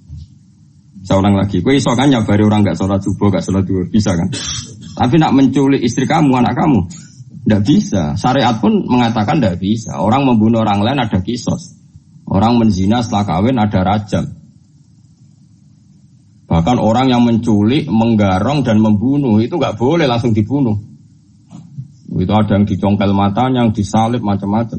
Harus keras hukumannya dalam hukum Islam. Makanya nggak boleh ngaji satu kitab hanya karena satu kitab terus kita ngaji terus tawadhu, ambek wong sing mateni bojomu ya tawadhu. Ambek itu gendeng gitu nih orang tawadhu tapi kok gendeng. Jelas ayatnya iki innama jazaa'ul ladzina yuharibuna Allaha wa rasulahu wa yas'auna fil ardi fasadan ayyuqtalu au yusallabu, bukan sekedar dibunuh tapi apa? Disalib. Au tuqatta'a aydihim wa arjuluhum min khilafin au yunfau minal arat. Sebelum disalib tangan kanannya misalnya dipotong, tangan kirinya dipotong, atau selang-seling tangan kirinya dipotong, tangan kanannya dipotong. Autoqatta aydihim wa arjuluhum min khilaf. Min khilaf itu di apa? Diselang-seling. Itu hukumannya keras sekali. Begitu juga misalnya maling yang melebihi rubu dinar. Meskipun kita tidak bisa melakukan hukum itu karena kita di negara Pancasila, itu nggak masalah. Kita tidak melakukan itu. Tapi kita tahu kadar emosinya Allah, kadar dukane Allah, kadar dukane Allah dan Rasul. Saya ulang lagi ya. Saya pernah ngomong ini, matur ini di depan kiai-kiai kajian. Jadi begini, maksud saya kenapa saya cerita ini. Kemarin saya juga pas hari apa itu. tanggal Kamis itu kan tanggal 1 Muharram ya, berarti Rebu. Kemarin Rebu saya ada acara aswaja di Tayu dengan Gus Zofur, terus saya habis itu ngajar Mahat Ali di pondoknya Mbak Sahal. Saya ngomong begini, hukum itu kamu tidak harus bisa melakukan, karena untuk mengeksekusi qatil, misalnya pembunuh itu butuh hukum negara. Dalam konteks ini negara Islam, kamu nggak boleh misalnya sama pembunuh anak kamu langsung membalas apa? Membunuh tanpa hukum apa? Lewat hukum negara, memang aturannya gitu. Semua sahabat dulu nggak pernah langsung membunuh pembunuh ayahnya, tapi matur Nabi dan lewat pengadilan, lewat keputusan negara. Begitu juga orang zina nggak langsung dibunuh, tapi lewat Nabi dan terserah Nabi memberi hukuman apa. Tapi hukum pokoknya boleh dirajam. Itu aja saya katakan boleh. Kenapa? Berkali-kali orang ngaku zina sama Nabi kok nangis pitok, kok nangkue ngambung tok. Dan beberapa kali disarankan juga halah satarta. Mbok ya kamu tidak usah apa? Bilang, kamu tidak usah ngomong. Jadi tidak langsung dirajam tapi sekian dikasih. Nah, sehingga terus karena Nabi dulu menyarankan istitar, gak usah ngaku, akhirnya saya ngaku kakian nanti saiki bukan. Karena memang dulu prosesnya juga dipenging nopo? Ngaku. Saya kira usah dipenging wis ra ngaku kabeh. Makanya saya bilang rajam itu tidak wajib juga, hukumnya begitu. Tapi zaman Nabi pun banyak yang ketika lapor pernah zina sama Abu Bakar, sama Umar disarankan halah satar tahu bidzalik, mana nih? Boyau kamu itu istitar, tapi kemudian Anda tobat. Ini penting ya. Saya ulang lagi, ini penting sekali. Karena kalau kamu berdalih negara Indonesia itu tauhid, tidak ada rajam, tidak ada qat'us sariqah, tidak ada macam-macam. Pertanyaannya itu begini loh, setelah hukum rajam tidak ada, hukum qisas sama pembunuh tidak ada. Setidaknya kalau kamu tahu hukumnya qatilun nafsi itu qisas, kamu tahu tingkat murkanya Allah. Kalau kamu tahu tingkat murkanya Allah, misalnya di qisas tidak ada, kemudian negara modern dihukum seumur hidup, kamu harus setuju. Tapi dihukum seumur hidup ini kamu bukan setuju karena itu pengganti qisas. Saya ulang lagi, pengganti apa? Enggak, tapi kamu harus setuju biar pantasnya wong dolim itu dapat hukuman. Ya pantasnya wong dolim itu dapat. Tapi kamu tetap harus yakin kalau qisas lebih baik ketimbang hukum seumur hidup. Tapi jangan lalu kalau tidak qisas terus enggak usah sama sekali. Jangan, itu wong mutung gini. Napa? Wong napa? Mutung. Dalam kaidah fikih tidak boleh seperti itu. Jadi malah yutroku kulluh, la yutroku kulluh. Kalau tidak bisa ideal, ya jangan sama sekali. Guiling-gilingan, nak orang yang berbuat dolim, lahum fid dunya khizyun, di dunianya harus dapat kehinaan. Begitu juga menyangkut lonte, sundel dan sebagainya, copet. Misalnya ada orang jadi lonte karena ini negara modern, demokratis, nggak ada hukumannya, itu urusan hak asasi manusia, apalagi dia tidak punya suami.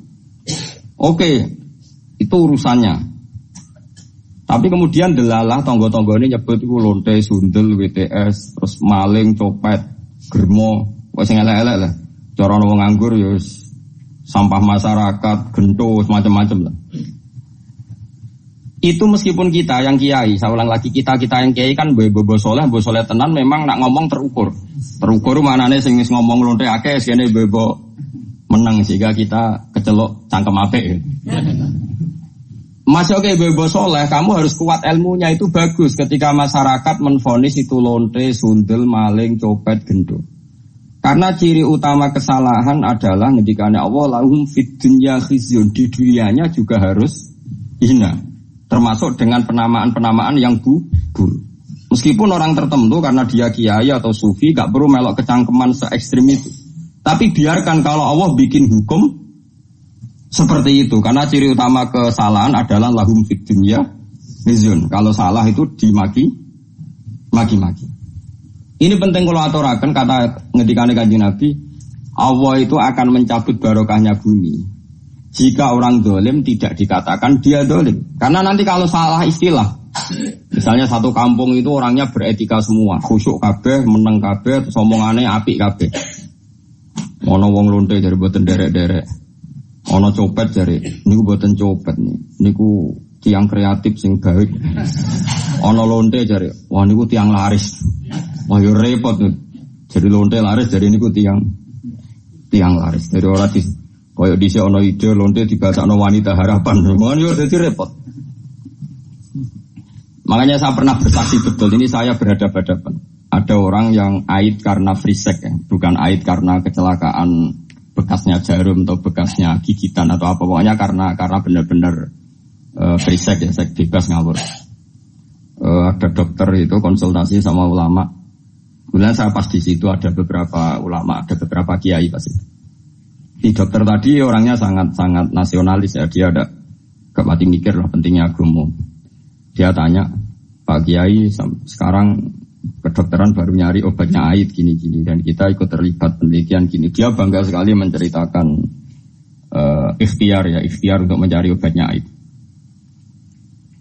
Kiai ini terkenal ramah sekali, terkenal sopan, terkenal gak pernah ngetikan keras.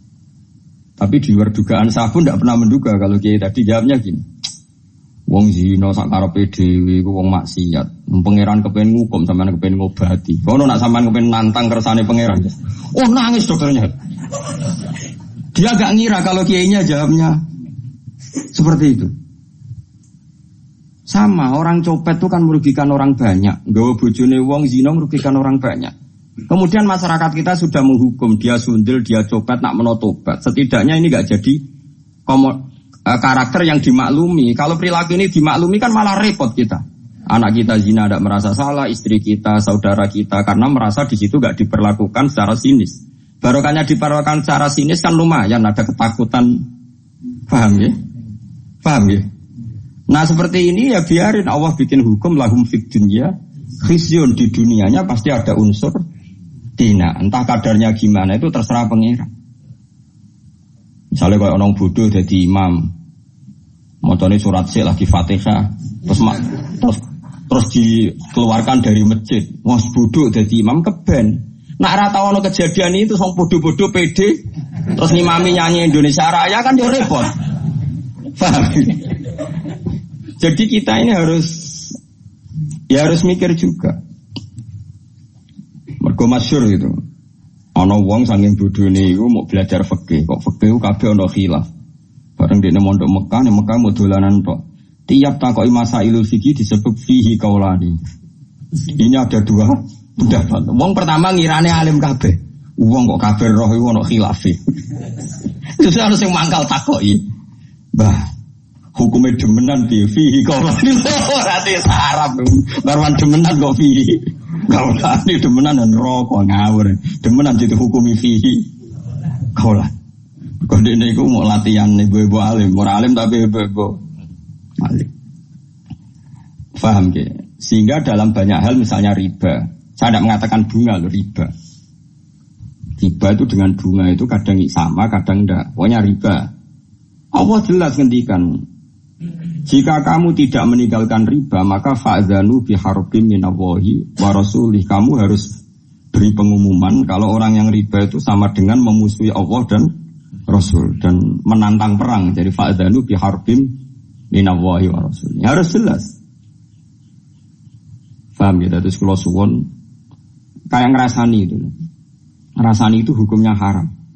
Tapi Allah ila yaumil qiyamah apa gawe wong ngerasani itu banyak. Mergo nek gak ono ngrasani iku wong maksiat iku yo penak, ora ono pengadilan sosial. Ora ono pengadilan apa? Sosial. Tapi nek ono sing ngrasani kan ini jadi kontrol. Dia jadi napa? Kontrol. Nggih, misalnya ono hamil di luar nikah. Oh, iki produk gagal iki.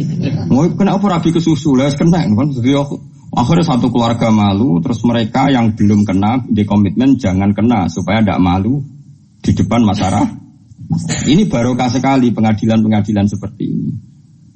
Nah, untuk yang kiai, yang imam masjid, sing kecelok khusyuk, tokoh masyarakat, mereka sudah gelar tokoh rujukan, ya kudu bebo cangkem ape, si bebo tapi kejo tenanan.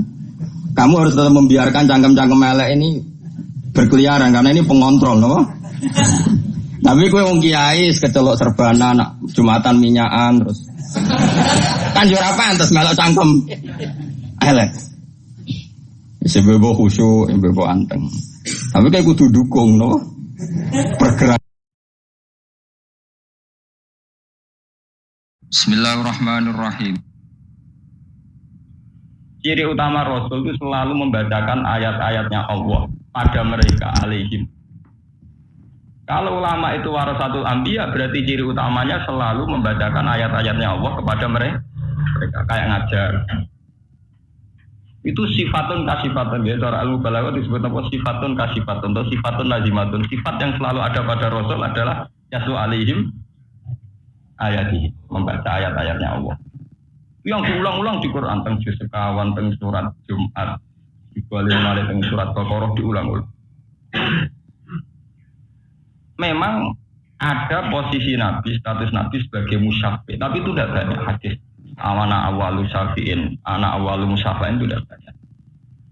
Jadi geleng-geleng. Sehingga kalau sama-sama ngelem Rasulullah, kudune dengan sifatun singkat sifatun. Nah, tenggene Quran, misalnya sampean jadi ahli fikih. Jadi ahli fikih halal haram. Nah, sampean niati tawassul teng Nabi itu lebih efektif. Karena termasuk sifatnya Nabi. Nabi al-ummi alladhi yajidunahu maktuban indahum fit Taurati wal Injil ya'muruhum bil ma'ruf wa yanhahum 'anil munkar wa yuhillu lahumut thayyibat wa yuharrimu 'alaihimul khaba'ith wa yadh'u anhum israhum wal akhlal allati kanat 'alaihim. Termasuk sifatnya Nabi adalah tegas. Yang haram-haram yaitu khaba'ith, yang halal apa? Halal. Terus Nabi punya sifat wa yadh'u anhum israhum, punya tradisi menghilangkan beban umat. Misalnya kalau kamu jadi politikus, jadi orang kaya, jadi apa saja, punya tradisi wa'idha'un apa? Israhu. Punya tradisi mengeringankan beban apa? Umat. Wal akhlal allati kanat alih. Belenggu-belenggu yang ada pada umat dihilangkan. Jadi ini banyak kalau niat nerangno masalah syafaat, tidak niati. Dan sampai niku ben ora terlalu bayangno syafaat teman-teman. Niku khazun nafsi. Sampai seneng tenan ning Nabi, mestine nerusno agamane Nabi jihad. Kemudian memang ada syafaat. Tapi sebetulnya asal-usul syafaat itu di tabduib, di farkun, ya tahu? Zaman saya bayang orang-orang masar panas yang ngono. Kanjeng Nabi kentar-kentar yang tengah ngenteni kue-kue rembus warga. Kira-kira sakit. Kira-kira mentolo, lagi mentolo ya jahat. Wes nambus warga mergo ngamal, misalnya ke lomo utawa seneng amal wong negara hadis ila mata mata min koto amal ila min salasin sedekatin jariyah ora ono nek hadis ila min salasin syafaatin ora ono ora modal swarga dimomo ila mata mata min koto amal pertama no ila bidar salasin pertama no sedekatin jariyah gelem ngamal lomo awal ilmu yang tafaubi malah ngarang ora kiai ra ulama. Awalatin solikin yatulah, bapak bedik misalnya anak apa? Paling mungkin sudah konditor yatin paling gampang. Orang butuh soleh, orang butuh di anak soleh. Ya malah mau telur. Jadi sebetulnya masalah syafaat itu jarang disinggung sekali. Lah populer syafaat mergo tiap MC tidak atau nerang no syafaat. Jadi jangan kira populernya syafaat itu terus menjadi hadis ini populer. Dan sebetulnya hadisnya itu tidak populer. Dipopulerkan, paham ya? Oh ya ayat poligami ini Quran anak musibah atau panggikum atau balakum minanisa masalah sulatan apa? Tapi populer. Sing ayat sing bulan balik ini kadang enggak populer. Itu nunjuk orang awang bekadun. Ayat itu kok populer ngono. Ayat jihad pirang-pirang rapati populer. Dalam wajah itu bi amwalikum anfusikum serak naik dihitung. Tapi ora populer. Paham? Mereka mau mati, paham ya? Napa? Ya oke toh, namun itu hadin nabi. Tak kiai ini hadin, tak kiai ini orang-orang. Akhirnya syafaat populer. Kemudian kita wajib meyakini nak nabi ini sakit nyata. Dia sakit napa? Tidak kalau pribadi bagian buatan Arab syafaatnya nabi, buatan karena sombong sakit, paham ya? Napa? Mungkin apa? Nah, teman mentolak ya monggo, jangan kurang ajar. Loh, saya tuh dia tidak sendiri loh dalam pendapat ini. Umpama kalau pengen disafaati Nabi itu karena kompensasi politik, karena kontrak politik. Hanya Nabi piye wae terdiri jinan pun kabundut. Abdul Qadir Bae Sultanul Auliya lah terdiri wis. Piye wae nak tahun 2009 sing ditetir mulang Quran pokoke kula. Wong kula sing jauh urip. Paham ya?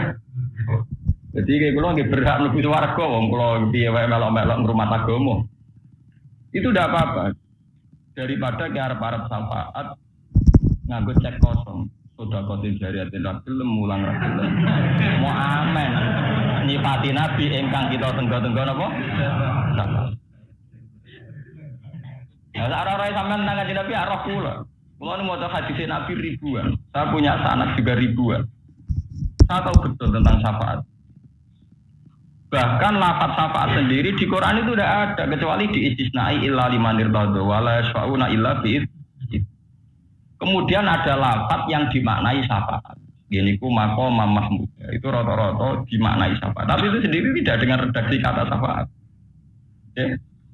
Tidak dengan redaksi kata syafaat. Yang tinggi ayat itu asa ayyab asa karobuka maqamam. Itu saja tidak ada kata syafaat. Mau dimaknani napa? Bukan sama enggak salah paham. Sami kan Nabi. Dia tak niati kalau ngaji ini. Mau rejep-rejep. Rejep-rejep wis tak niati wae ben kanjeng Nabi ro nang bus warga nang wis itu. Ben mati sing salah dhewe ben keleleh. Mboten kanjeng salah dhewe. Mau bus warga niku gampang. Mau butuh iman kalian amal soleh, mboten butuh duit 1 miliar ora duit. Cara bus warga syaratnya duit 100 miliar, ya angel. Yang bisa mlebu Prabowo duit 1 triliun. Mau bus warga ku gampang. Mau butuh amalah wa amilan apa? Soleh. Ku gak modal kabeh. Wong ra zina ku gratis, zina malah bayar barang. Nggih betul. Wong ra zina ku gratis, paham nggih? Zina ada bayar. Berarti luwih murah swarga timbang neraka bayar. Lho zina napa? Ora zina ora usah. Murah di swarga neraka. Selingkuh bayar, ngawur. Ya resiko. Swarga ora butuh selingkuh berarti gak butuh lan manusia beda. Sing bayar dibiayai neraka. Sing gratis ra gelem padahal swarga. Mangane kok anak ngenyak manusia wa kana linsan doluman jauh lah. Duatan manusia bento banget jauh lu singgot mubala kok bento banget. Ora bento biasa di bento apa? Bento. Tambah angen-angen swarga luwih murah timbang napa? Kalau zina aku bayar, selingkuh bayar, bayar duit, bayar resiko. Sementara kemal-kemul gak bayar suar. Ya orang zina berarti kemal-kemul di kamar tengok-tengok toh. Zina udah kelayakan barang, terus bayar nerok. Gampang. Tenan tuh, wajar aku gampang. Nanti kemarin bulat asin nerang no. Orang tinggal nerang no ilmu, apa paham, apa? Ya bulat tuh, tidak bulat. Menyangkut sapa tu ngoten iki. Sampeyan aja lebono ati. Enggak aja lebono ati. Sapa aja sok. Kemudian oleh ulama, tapi ini juga enggak ada riwayatnya, hanya klaim. Ini bersama. Karena ulama itu warasatul anbiya, kemudian sebagian ulama meyakini bahwa ulama itu juga bisa nyafaat. Akhirnya mursyid itu joyo, juga sawangane iso nyafaati bengi. Tapi kejak maca hadis iki kan lemes. Nak Nabi Nuh ora iso, kemene Pak Yai.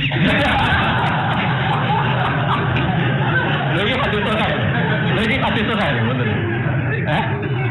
Nabi Nuh, Nabi populer, Nabi papan atas, Nabi ulul azmi atau masuk Nabi apa? Papan atas, seorang klasmen tuh. Papan apa? Betul. Nabi Musa papan atas, ulul azmi gitu betul. Tak top ulama derajatnya Nabi itu kuatnya berkilo-kilo, bermil-mil. Kan percaya apa aja kepen, percaya mursyid apa aja ya apa? Kan. Dari awalnya gak butuh dalil. Butuh cerita nak mursyid bisa nyafaati. Nah dalil-dalilan ya iki dalil. Nuh nyerah Nabi Musa apa? Nah dalil terus. Ada terus lemes khawatir gak apa. Modal. Saya kalau nek hadis butuh warga ya ila matam tu adab ing kotoa amal illa min salat. Ini pertama itu modal sedekatin jari. Sedekah itu jariah. Jariah artinya ngene lho, nek kowe amal 10.000 rawan tek. Nah, 1 juta kaya luwe awet. Paham ya? Padahal syaratnya sudah kok kudu sedekatin jariyatun. Sing rawan mili terus potensi mili terus mesti sing akeh. Titik tak dalam tuh. Jadi kan Nabi yo pinter. Nabi ora pinter. Jadi kowe nak wakaf tanah go masjid awet. Paham ya? Berhubung ke masjid didirane tok kempal.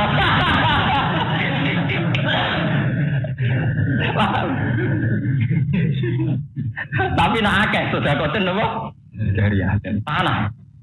Wakaf tanah 1000 meter persegi. Mbok kiye ini gonta-ganti, wis tetep tanam, damai.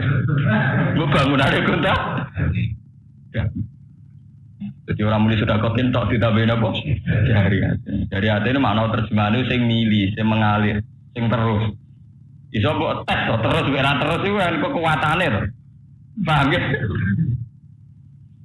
Aku ora abot kok iki. Lah timbang kowe ora modal terus arep-arep sapate napa?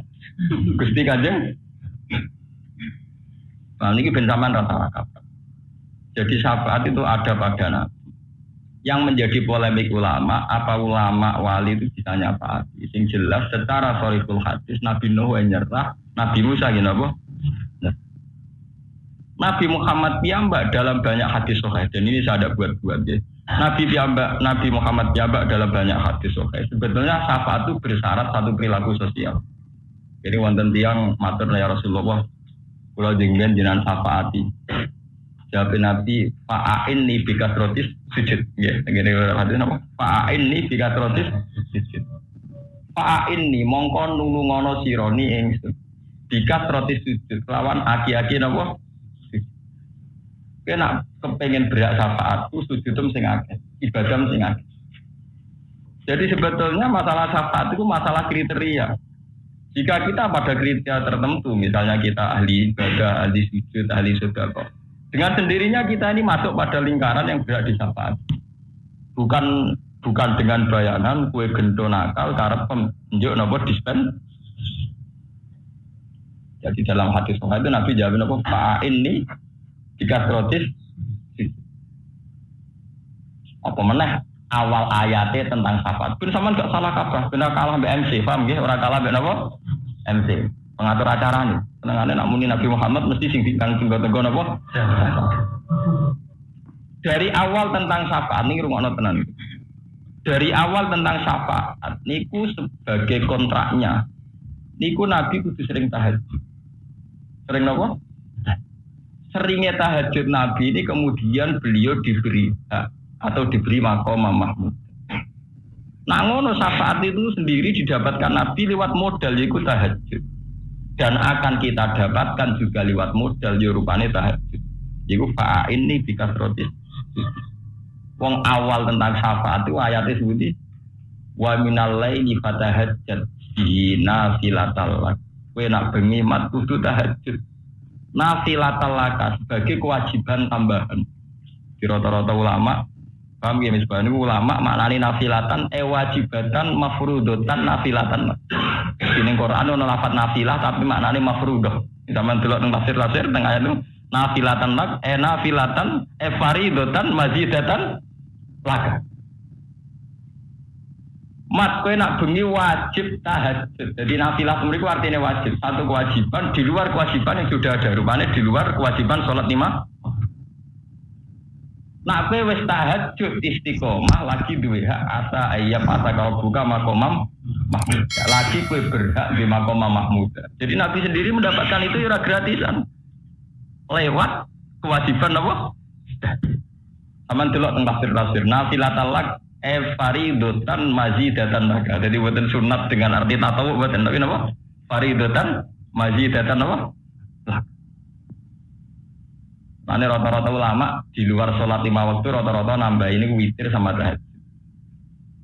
Sampai Ahmad bin Hanbal diambak wajibna sholat nawawi witir. Paham ya? Karena ya itu tadi.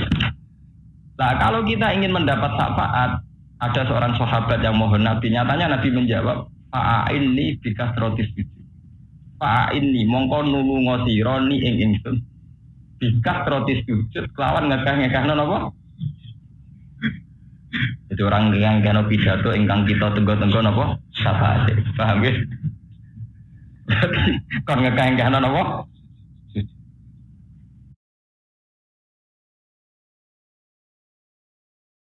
Bismillahirrahmanirrahim. Babu hukmi man. Ana farraqa amrul muslimin wa huwa mustami'un. Babu hukmi man utawi kibab nerangno hukume wong.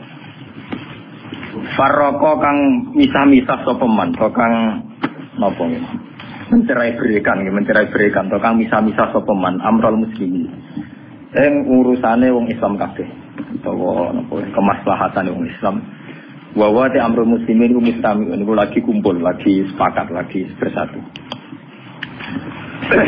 Haddatsani Abu Bakar bin Nafi' Muhammad bin Bashar qala Ibnu Nafi' haddatsana Gundar wa qala Ibnu Bashar haddatsana Muhammad bin Ja'far haddatsana Syu'bah an Ziyad bin Ilaqah qala sami'tu Arfajah qala sami'tu Rasulullah sallallahu alaihi wasallam yaqul innahu satakunu hanatun wa hanatun faman arada ayufarriqa amra hadhil jamaah wa hiya jami'un fadribuhu bisafka inan mangkana. Innahu sak temne kelakuan satakunu bakal ono apa hanatun apa prahara utawa fitnah prahara ngono macam apa hanatun apa prahara.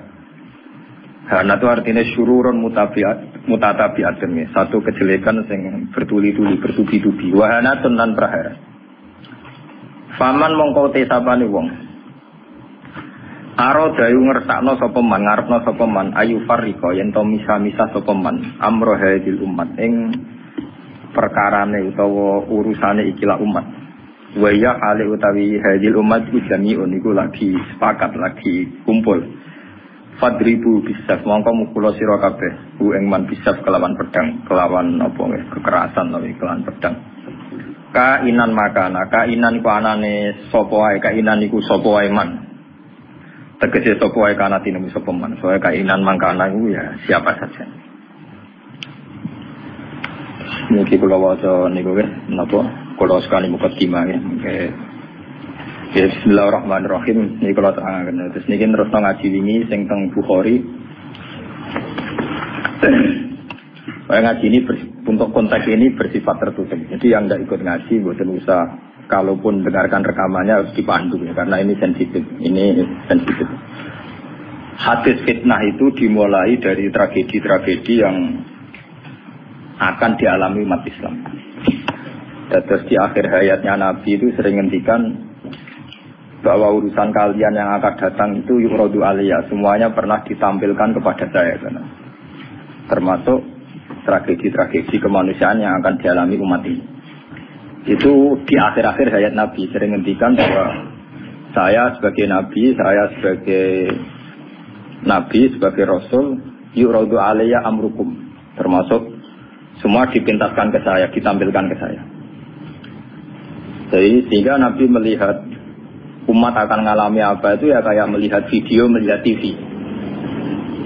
Termasuk tragedi Kabukiti Sayyid Husain.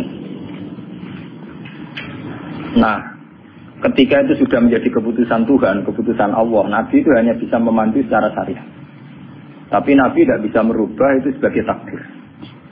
Ya kalau mukadimah ini, Nabi sebagai Nabi, karena itu sudah diketahui sebagai takdir Allah itu, ya hanya melihat itu sebagai takdir.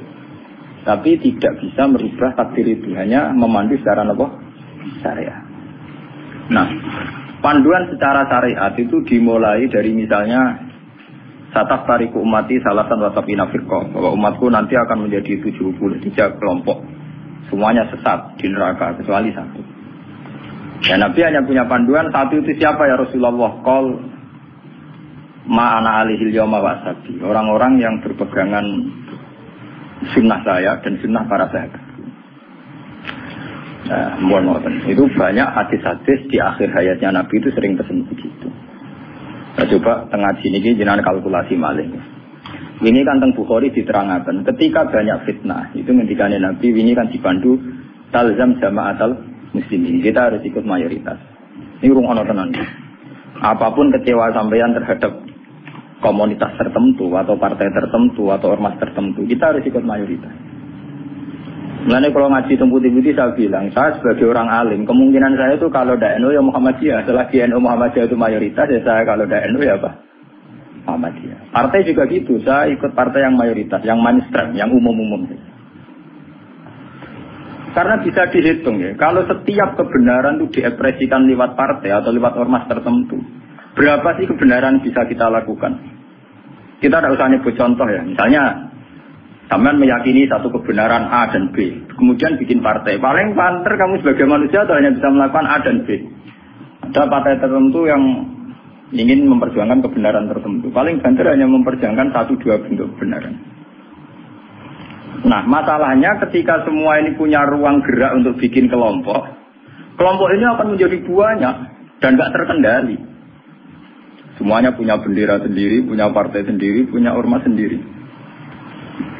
Coba sekarang itu sampean kalau melihat di berita-berita, berapa kelompok yang atas nama karena Nabi serbanan hitam merasa ada serbanan hitam. Karena ada riwayat bahwa Nabi itu pilokan, terus kemudian mereka kalau tidak pakai pilok merasa mengikuti sunnah Nabi. Yang nggak pakai pilok, enggak. Memang Nabi itu pakai semir. Dulu semua riwayat mengatakan Nabi Abu Bakar semua itu pakai semir. Ya gaul, Nabi lah itu pakai semir. Dan Nabi itu gaul pakai semir. Tapi semir yang sunat itu memang merah. Di kitab-kitab pakai semir yang sunat apa? Lagi nanti ngaji pakai semir itu nggak malah haram tuh. Sing sunat apa? Nah, jadi kemudian ada di KNO terus semir ada apa ke daerah rumah? Gaul bah. Akhirnya ada kelompok tertentu niru semirane Nabi itu sebagai kelompok tertentu. Begitu terus. Lah itu kalau kita turuti itu akan menjadi faksi-faksi, kelompok-kelompok kecil yang akan menyulitkan. Sebab itu Nabi mandu kalau sudah fitnah banyak itu talzam jama'atul muslimin. Kamu harus ikut mayoritas. Coba sekarang misalnya menyangkut Jumatan saja. Berapa masjid yang mengharamkan dipakai kelompok lain? Dan berapa masjid yang digeruduk, dirubuhkan oleh kelompok lain pula?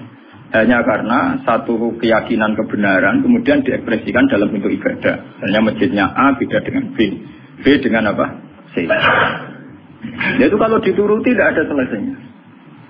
Nah itu Nabi berpesan, kalau ada kelompok Islam yang sedang solid, kok ada yang ingin memecah, itu boleh diperangi. Fatribu bisab itu boleh dilawan. Bahkan harus dilawan dengan kekerasan. Kalau harus dengan kekerasan, ya boleh pakai kekerasan. Lalu itu kenapa Nabi se-ekstrim itu sampai menghentikan fatribu bisab? Orang itu harus dilawan dengan kekerasan. Ya tentu kalau kekerasan itu harus menjadi alternatif terakhir. Tapi yang jelas harus dilawan ya. Dalam teori modern ya harus dilawan. Tidak harus dengan pedang, harus dilawan. Kita punya sejarah dulu ya. Kayak dulu ketika mainstream Islam di Indonesia itu mengikuti pola NU atau Muhammadiyah. Dulu kita punya LDII, punya Darul Islam yang dipimpin Kartosuwiryo. Kebetulan tetangga saya dulu orang Rembang, orang Sulang, daerah saya.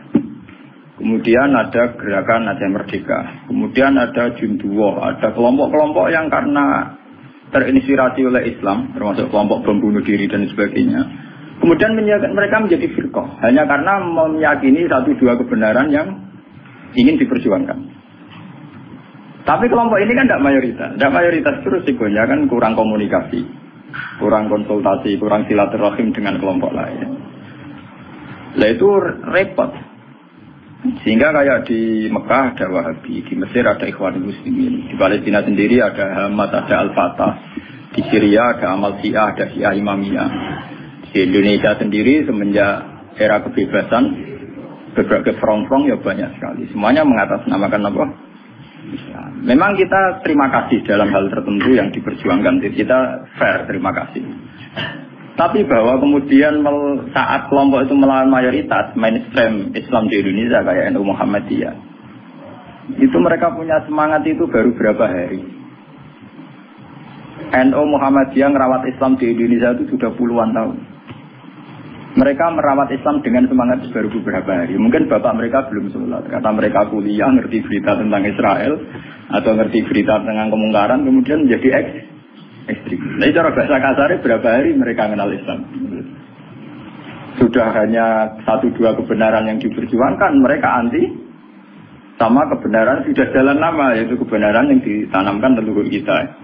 Mulai ngajari anak-anak caranya sholat, caranya baca doa iftitah, caranya tumak, nina, caranya sesuci dari najis. Nah, tapi kelompok-kelompok yang istiqomah ngajar ini kan tidak menjadi populer karena ada demo pakai bendera besar-besar, kelompok apa. Tapi yang demo-demo pakai bendera-bendera besar, apa betul mereka ngurus Islam secara harian? Ngurus caranya orang sholat, caranya orang ngilangi najis. Kiai NU keselera karuan, rano najis mulai mukhafafah mughalladah mutawat. Kita angkono do ribet ge gendera demo. Ya ora tempat ge gendera to Medina mulang urusan apa? Najis. Mulang kate njelimete ra karuan. Ana muktada mutamayiza mukhaizah tahayyirah sampai mbono sing gamun akhlak aqua ambek ora aqua. Iku entek energi menapa? Entek. Lah itu dulu fenomena kelompok itu kata Nabi secara syariat itu dipandu. Kamu harus ikut mayoritas kata Nabi. Ketika banyak fitnah kamu harus ikut mayoritas. Mun tak niki dihitung. Ini ngaji tenan ya. Tapi ini tertutup ya artinya ngaji. Zaman hitung mawon. Kalau partai-partai atau ormas banyak itu kita turuti atas nama ideologi tertentu atau atas nama visi tertentu. Oke lah atas nama visi tertentu orang sah bikin partai, bikin ormas. Tapi mereka secara realistis karena minoritas itu apa sih yang bisa diperbuat dari kelompok minoritas? Sudah gitu secara teori modern kalau dia ada jabat namanya oposisi. Sudah oposisi gak duit cilik. Paham ya? Oposisi radi duit napa? Cilik. Mengurusi vaksinnya duit kebingungan urung ngadepi sebuah negara. Itu mendingan umat Islam itu ikut mayoritas, yaitu bagian dari negara. Sehingga peralatan negara dengan sendirinya juga peralatan Islam. Sama saya hitung. Kalau nanti ngaji bolak-balik kalau hitung, ini rumah nontonan hitung dipenggali. Kalau umat Islam itu ikut umumnya orang, ada yang jadi tentara, yang jadi polisi, yang jadi pedagang, ada yang jadi pengusaha, ada yang jadi miskin, ini rasa tidak jadi. Kalau itu udah usah proses penjadian, sudah jadi sendiri. Lama. Karena itu mengakui Islam yang hanya bunyal Islam ala khamsin. Ini rumah tenan ini ngaji. Saya bertaruh betul. Saya bertanggung jawab di depan Allah. Kalau mereka mengikuti Islam dengan kaidah Nabi saja, itu hanya bunyal Islam ala khamsin. Bahwa Islam itu dibangun atas 5 hal, yaitu syahadat la ilaha illallah wa anna Muhammadar Rasulullah wa iqamis shalat wa ita'iz zakat wa shaumi Ramadan wa hajjil baita man istata'a ilaihi sabila. Itu tidak menerangkan partai politik, juga tidak menerangkan sebuah bentuk negara, juga tidak menemukan formasi negara, formula sebuah negara. Itu enak. Artinya enak itu misalnya kalau misalnya kayak Rukin Madun mau dibunuh orang Israel karena bagian dari bangsa Indonesia, negara harus melindungi. Atas nama dia bagian bangsa Indonesia. Karena dia ngakui konstitusi negara, dia warga yang baik. Maka ketika Rukin Madun mau diculik Israel, itu negara harus melindungi dengan peralatan negara. Itu beda dengan kalau Rukin Madun gaya faksi tertentu. Anti negara, negara balane Amerika. Dene gawe faksi tertentu anti Israel. Gawe bambu runcing dhewe. Gawe senjata rakitan. Terus digo nyerang Israel. Itu kalau diserang Israel itu negara harus tanggung jawab. Toh kamu tetap kalah karena minoritas. Kulo wingi pas ngaji teng Demak, teng kanca-kanca sing derek kulo ngomong. Kita secara ideologi bersimpati ya sama kelompok-kelompok yang melawan kebatilan. Tapi kalau kelompok itu kecil dan beda dengan negara, itu resikonya negara tidak harus tanggung jawab. Ya kan kita cerita ilmiahnya saja. Ini bukan menyalahkan siapa-siapa. Kita cerita ilmiahnya saja. Banyak faksi-faksi kecil kayak kasus di Sudan, di Khartoum, di Darfur, di Rwanda, di Kenya. Itu sama kalau melihat berita di Kenya, di mana sih yang sering ada penculiknya itu yang Somalia ya, Somalia. Kelompok-kelompok kecil ini kan bikin satu faksi yang anti negara. Terus mereka atas nama kebenaran yang diyakini bikin gerakan tertentu. Sama juga beda dengan Al-Fatah sebagai penguasa ya, karena presidennya dari kelompok apa? Fatah. Itu untuk menghadapi musuh itu repot karena dia tidak dihitung sebuah negara, tapi dihitung sebuah kelompok. Tapi kalau para kiai itu ikut bagian dari negara, itu yang harus melindungi negara. Sehingga dengan sendirinya Kalau kita bagian dari negara kayak Rukin Madun ya ikut punya Kodam Brawijaya, ikut punya Kodam Diponegoro, ikut punya Pangdam Jaya.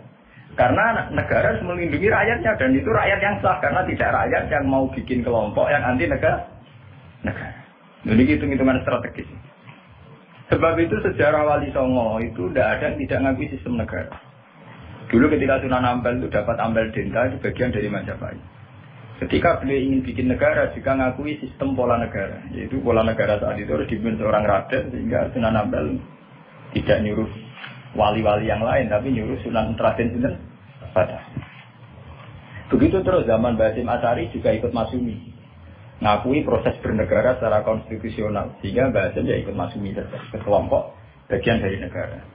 Dulu ketika era Soekarno ya ada kabinet K4 termasuk NU yang ngakui proses hukum negara. Karena dengan NU ikut partai politik dan bagian dari negara itu kalau diserang Malaysia atau Portugal ya pada karo nyerang Indonesia. Itu beda dengan kita misalnya kalau kecewa sama negara terus bikin kelompok tertentu yang anti negara. Itu kalau kelompok lain nyerang ya kamu sebagai kelompok bukan sebagai negara. Dan itu risikonya tinggi.